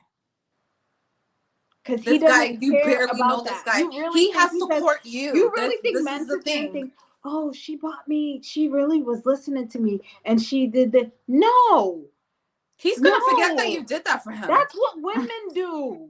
Men sit there and say, oh, she was hot as hell. She was looking good as hell. That's all he cared about. Mm-hmm. Because guess what? The girl because he went on 2 dates that night. He went on that easy date with you, and you did that nice thing. And then he went on the hard date with the girl who wouldn't even take drinks and said, no, I don't even really drink like that. I only do dinner. And now he got to go spend money on dinner. Mm-hmm. Guess which one he's really interested in is going to be really focused on dealing with. He likes to focus on the ones that's hard to get. Right. Because he's like, not the one how come it's not working out? I thought we had fun, girl. But you know, like for King to give advice, a whole married woman is up on him and trying to talk to him, and he's like, I don't even like her like that, but I'm gonna see what I can get. What's good? I'm gonna still, it's a vibe. Ladies, don't listen to this lady and her advice about you getting a guy a gift and trying to make it seem like you're listening to him. First of all, see if he's listening to you. Because if he comes empty-handed and he didn't bring that book you were reading or whatever the heck you love so much, that Chanel purse or whatever, you're missing something. Your tires just got flat. Bring her dinner. And like she said, if he didn't bring her dinner, he didn't even buy her a record in the record store. He just brought her there. He just brought her there to window shop. I don't even Guess what she did? She pulled out her wallet and she paid for the record that she wanted in the store. So that's what actually happened. So and he didn't even do anything. She linked up with him, she picked him up. Talking to him for 2 days and you're going to bring him a gift. How dare you? She picked him up, bought him a gift, brought him to the record store. And then she's going to wonder why she bought her record. She's going to wonder why she's single. She's going to think, I did all the right things. Why am I single? That's why you're single. Because you're thirsty. Yeah. Because you're thirsty. I know women. I know it's a thirsty time right now because, when you're single, you want to mingle. Didn't you have a colleague that I met, but you had a colleague that was cooking for a man? Oh, yeah. Extreme, and cooking. He was brought him to the point of disrespectful, food. Not even interested. As soon as he came to my party, was like, "What's up? You guys want to hang out? Hey, I like to hang out. I can bring this. I can do this. Whatever you want me to do. This whole lady's cooking for you. What are you doing over here? I don't even know you. I'm disrespectful to you. What are you doing?" Then, the next day, she tried to talk to him. The next day, she tried to talk to him, and he's like, kind of like, dodging bullets from her, like, oh, there she goes, I'm gonna run. Like, men don't like you being all over them. Like, they want to be all over you. They don't want you all over them. Like, you know what I mean? So it's like, it's weird. It's like, did we not learn anything from the Parkers? There you go. Mrs. Parker. Well, Monique ends up with him at the end. How far in the end? You know why she ended up with him at the end? Because she started dating other people. She wasn't interested in him like she was before. And he's like, what happened? Now I'm interested, but she's been always thirsty. So she took him. But if she had that same momentum, even though, she wasn't receiving all these men, because she still was receiving men, because she still had that energy and confidence in herself where other people were interested. But instead of having interest because in she them, got those other men because she wasn't as thirsty, like she was with Mr. Ogilvy. Yeah. And so the men were chasing her, and they were like, "Oh, I'm trying to talk to you. I'm trying to talk to you." Yeah. Why y'all don't learn lessons when y'all watch TV? No, they just. I've asked somebody that question before, Isabel, and they told me they watch TV to watch TV. If They you're don't not watch taking TV everything to be a lesson, then I don't even understand what you're doing. Like, because they just telling you they just telling you life. They can only replicate what y'all are doing out here. They can't make anything up. There's nothing new under the sun. So if you're not watching it to watch yourself, then I don't know what y'all doing out here. How about the Selling Sunset lady who's dating Ocho Cinco? Right. Sitting here having a baby by a loser. And I don't care about how much money people claim. Oh, that's what I'm saying. He's rich. He's not even serious. He's not committed. He's not marrying you. How are you gonna give somebody a child that's not marrying you? And you got already 3 children. Ladies, stop being thirsty. But she already claimed she was thirsty because she's the one who DM'd him and exactly. reached out to him. That sounds like the real. So she was claiming the thirst from the beginning. A lot of women are pick me. And it's disgusting. It's like you lower your value. It's like pick me. I'm standing out. Why would I want to stand out from other women? I don't got no with these other women. I'm not in competition with no other women. There's no reason for me to try to make you pick me. If you didn't pick me, then I'm not. I'm not for you. Let the one who you pick be the one. I don't want to be with somebody who doesn't want to be with me because I did the work. That's like people say, "What do you bring to the table?" This lady. I am the table. She was like, "I'm not gonna tell you what I bring to the table. I'm done talking to you, because I'm not gonna sit here try to convince you." But what? I don't need to convince you. You should know see that you want to be here. Yeah. No guys ask me that. That's just a ridiculous. I mean, I think probably younger guys who just watch a lot of these male podcast guys that they think to say that, but I don't think real men ever ask women like, what do you bring to the table? Because it's like, I'll just get up and sit at another table if you're gonna ask me that. Exactly. You don't want I was me invited to the table. To the table. Clearly you don't want me at when I got here. I can just go to a table that's ready for me because I don't have to sit here. Let's just I don't have to bring this isn't a why do I have to talk about what I bring to the table? I thought the table was already here and I'm just sitting here because I'm a part of the table. If you don't get like, excuse me. And anyways, I am the table. I'm like, no, I'm not the table either. Talk to you. You sound like I'm not the table, and I'm not bringing anything to the table, and I'll just go sit at another table because I think they want me over there at that table anyways. Bye. Like, I think I'm my at the bad. wrong I sat at the table, wrong actually. table. You're asking questions? Oh, let me get out. I didn't know I was sitting at the wrong table. Oh, sorry. Ma'am, where's my table? Because this one apparently needed me to do this something. One actually needs a paper. I'm not underneath. prepared. It's not standing still. Yeah. And you know what? I don't even have to go know the next table I'm sitting at. If I stand up for a little the tables longer, are already somebody's calling gonna grab me to put me at their table. Oh, you don't have a table? Come sit over here. What are you talking about? There's reservation tables sitting there waiting for you. You just, picking the seat that you want to sit at. The reservation reserved with my name on it. Right. But so ladies, I hope we all learned, and gentlemen, what did we learn tonight? That we're back. Welcome back. We're excited. Tonight was like real deep, real funny, real pick me at the end, but I had to share that, and I'm happy I got to share it when I did. So if y'all heard it, go do the playback so y'all can hear it again, because it was a whole mess. And like I said, don't take that type of advice. Know your worth. Love yourself. Some people thought that was probably something that they can use. Ooh, I'm gonna go over there and you won't get bad results. He is not gonna choose you. I've been there, done that. I'm not saying this because I didn't do things like that when I was younger. When I was like 19, I did stuff like that. I was with the Dusty.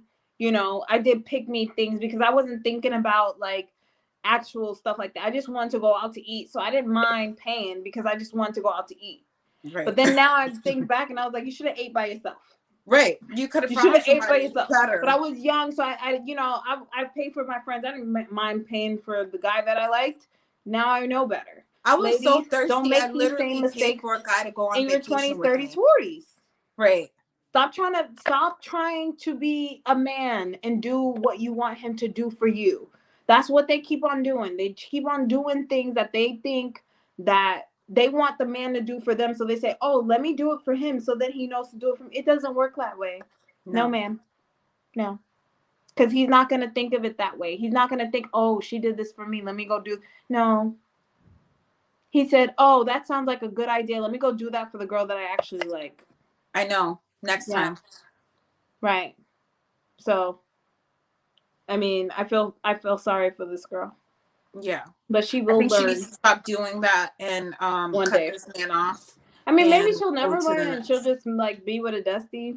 And it sounds like that's because of her parents, like I said before. Yeah, I don't even know, like her parents sound like allowing that. It's just like your dad failed you. Your dad sounds a little bit dusty because he was like, he should know how to court a woman, and he's like, babe, honey, don't you dare take that. Let that man show you that he likes you more than you. Yeah. Hey, you better put my cigar down. Right. Don't give him I don't know that clown. If he wants to smoke my cigar, he better come up here and ask me and talk to me and tell me how much he loves my daughter, and then I offer him a cigar. I ain't gonna. What kind of man? No, in real I'll life, give him a cigar when he comes over here and marries you. Hold on. If you're a cigar smoker, as a man, aren't you supposed to have some type of dignity and say, oh, well, if that man really want to smoke a cigar, he's going to smoke it with me, and he's going to come to my house, and he's going to court my daughter properly and come in here and then, build a relationship with me. And that's when he'll smoke one of my cigars. You don't let your daughter come in and take the cigar. And with your knowledge and you sitting here throwing in extra gifts. Oh, you dust. Oh, the mom is just as horrible as the dad. And the mom telling you wrap it up. I should slap the both of you. Some parents. And these are black parents. See, that's the issue, because like you said, the mom probably did the same thing, because we already know in black households the wife is usually the breadwinner. So she probably did the same thing with that dusty husband. So anyways, we digging a little too deep in that, but that was just really frustrating. That's just what the story looks like. Anyways. And you involved your parents in it, and they didn't look like the good guys either. So they look like they failed you. And you guys know, how many parents I know, like women who have both parents in their home, and they allowed their daughter to be with abusive men or men who aren't worth anything. Like, this is actually a thing. And it's sad to say, it's actually like black families that do that. And I don't understand why, because it's like you're really putting down the value of your own child. Like if you don't want the best for your child, then I don't know. But why would your child want the best for them if their parents are not pushing them to have the best? If the child, one thing, may not know what's best for them, but you're an adult. You know what's best for your child. Exactly. Right? So even if that child listens to you or don't listen to you, you still don't bend to their nonsense, right? Like, no, my mom would never bend to our nonsense. We would think we know better and stuff like that, but she would never bend to things that she knows morally makes no sense. When I was dating Dusty, my mom told me, "Oh, are you out of your mind? Right? That guy don't got no car. Get out of my face with that stuff." How about the time when my mom bought me a car? Get out of my face with that stuff. My mom was not playing that. She didn't play with that. One time, my mom literally seen my Dusty drive my car. Oh, she told that Dusty, take that car back where you found it. Because I'm the one that bought that car. You take that car back where you found it, because I don't know who gave you the right. That might be her car, but that's my car. So take my car back where you found it. She followed that Dusty to the parking lot and told him, don't you ever think that you could take my daughter's car again. Right. Because that's what real parents do. Right. But some parents just let that person bypass in your daughter's car and says, they would have gave him gas, girl. They would have waved and said, you need gas money? Yeah. Oh, she needed to change that oil. Can you go change it for her? Here's some money for it. Here's the money. Instead of saying, oh, did you change the gas for that car? Have real conversation with that Dusty so he can get it together. No, these black families literally let their I don't know why they letting their daughters for dead. You know why? Because the mom let herself go for dead. She accepted her Dusty. She accepted her Dusty, so her child should accept their Dusty. and carry the dusty. Well, I don't have mansion children for life. yet, but let me tell you something. My child will not. There's no dusties accepted here. You bring a Oh dusty no, girl. I have a child, and she knows better to bring a dusty. Oh home. yeah, Sanaya's not playing. She already knows what a dusty is. I mean, that Sanaya's a whole different. She's expensive. She know for what a damn dusty self. is. I can't She even knows afford somebody her. who's dealing with trauma. She That knows little girl's somebody who's dealing with expensive. trauma, who has baggage. Smart. She knows what red flags look like. She Yeah. is not. And if she ever steps foot in my household with some trauma, dusty, non-fixed life having self coming to my door, she know better to hide him. Yeah, Throw him away. just like hide your dusties. Don't Hide don't your put 'em dusty out 'cause in the he's open not trying allowed. to show people. Like, you better hide that thing. True. Hide him and use him for what he can offer you, but you know you ain't taking him seriously. You're not having no baby. You ain't getting married to him. You ain't giving him $1. You ain't giving him a bed to sleep in. You ain't doing none of that. So that's Period. the moral of the story, ladies. And that's the gentlemen. bottom line. I hope Don't y'all learned pick a something dusty. today. It was a lot. Learn from but your family. And It their was dusty. great being here with you guys. It's almost 3 hours in. Wow. That's a lot of chatting. So I'm going to call it a night. Thank you guys so much. Yes. Thank you. For being here, for supporting. Make sure you like, follow, subscribe, comment on all of our platforms, especially Instagram. Yes, guys, I know we said it before, but we do really want to follow you guys back. So, just come on. Just kind of hit the follow button. And maybe if you're following us already and we didn't see that you're following us, unfollow, follow back. And guess what happens? We will follow you and actually be involved. Like your stuff, comment, and tell you look good, or DM you and tell you to take that picture down.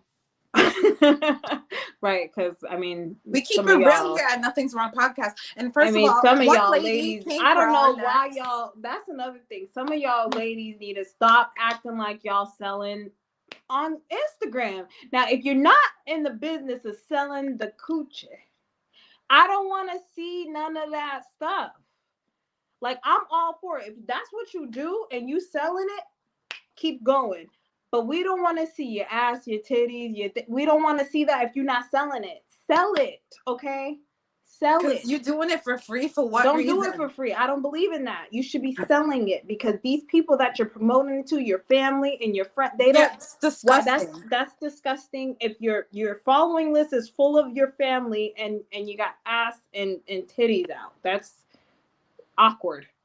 Okay, and this is your family's not telling you that. Why do you want your family to be lusting over you? So if you're gonna do that, make it be purposeful.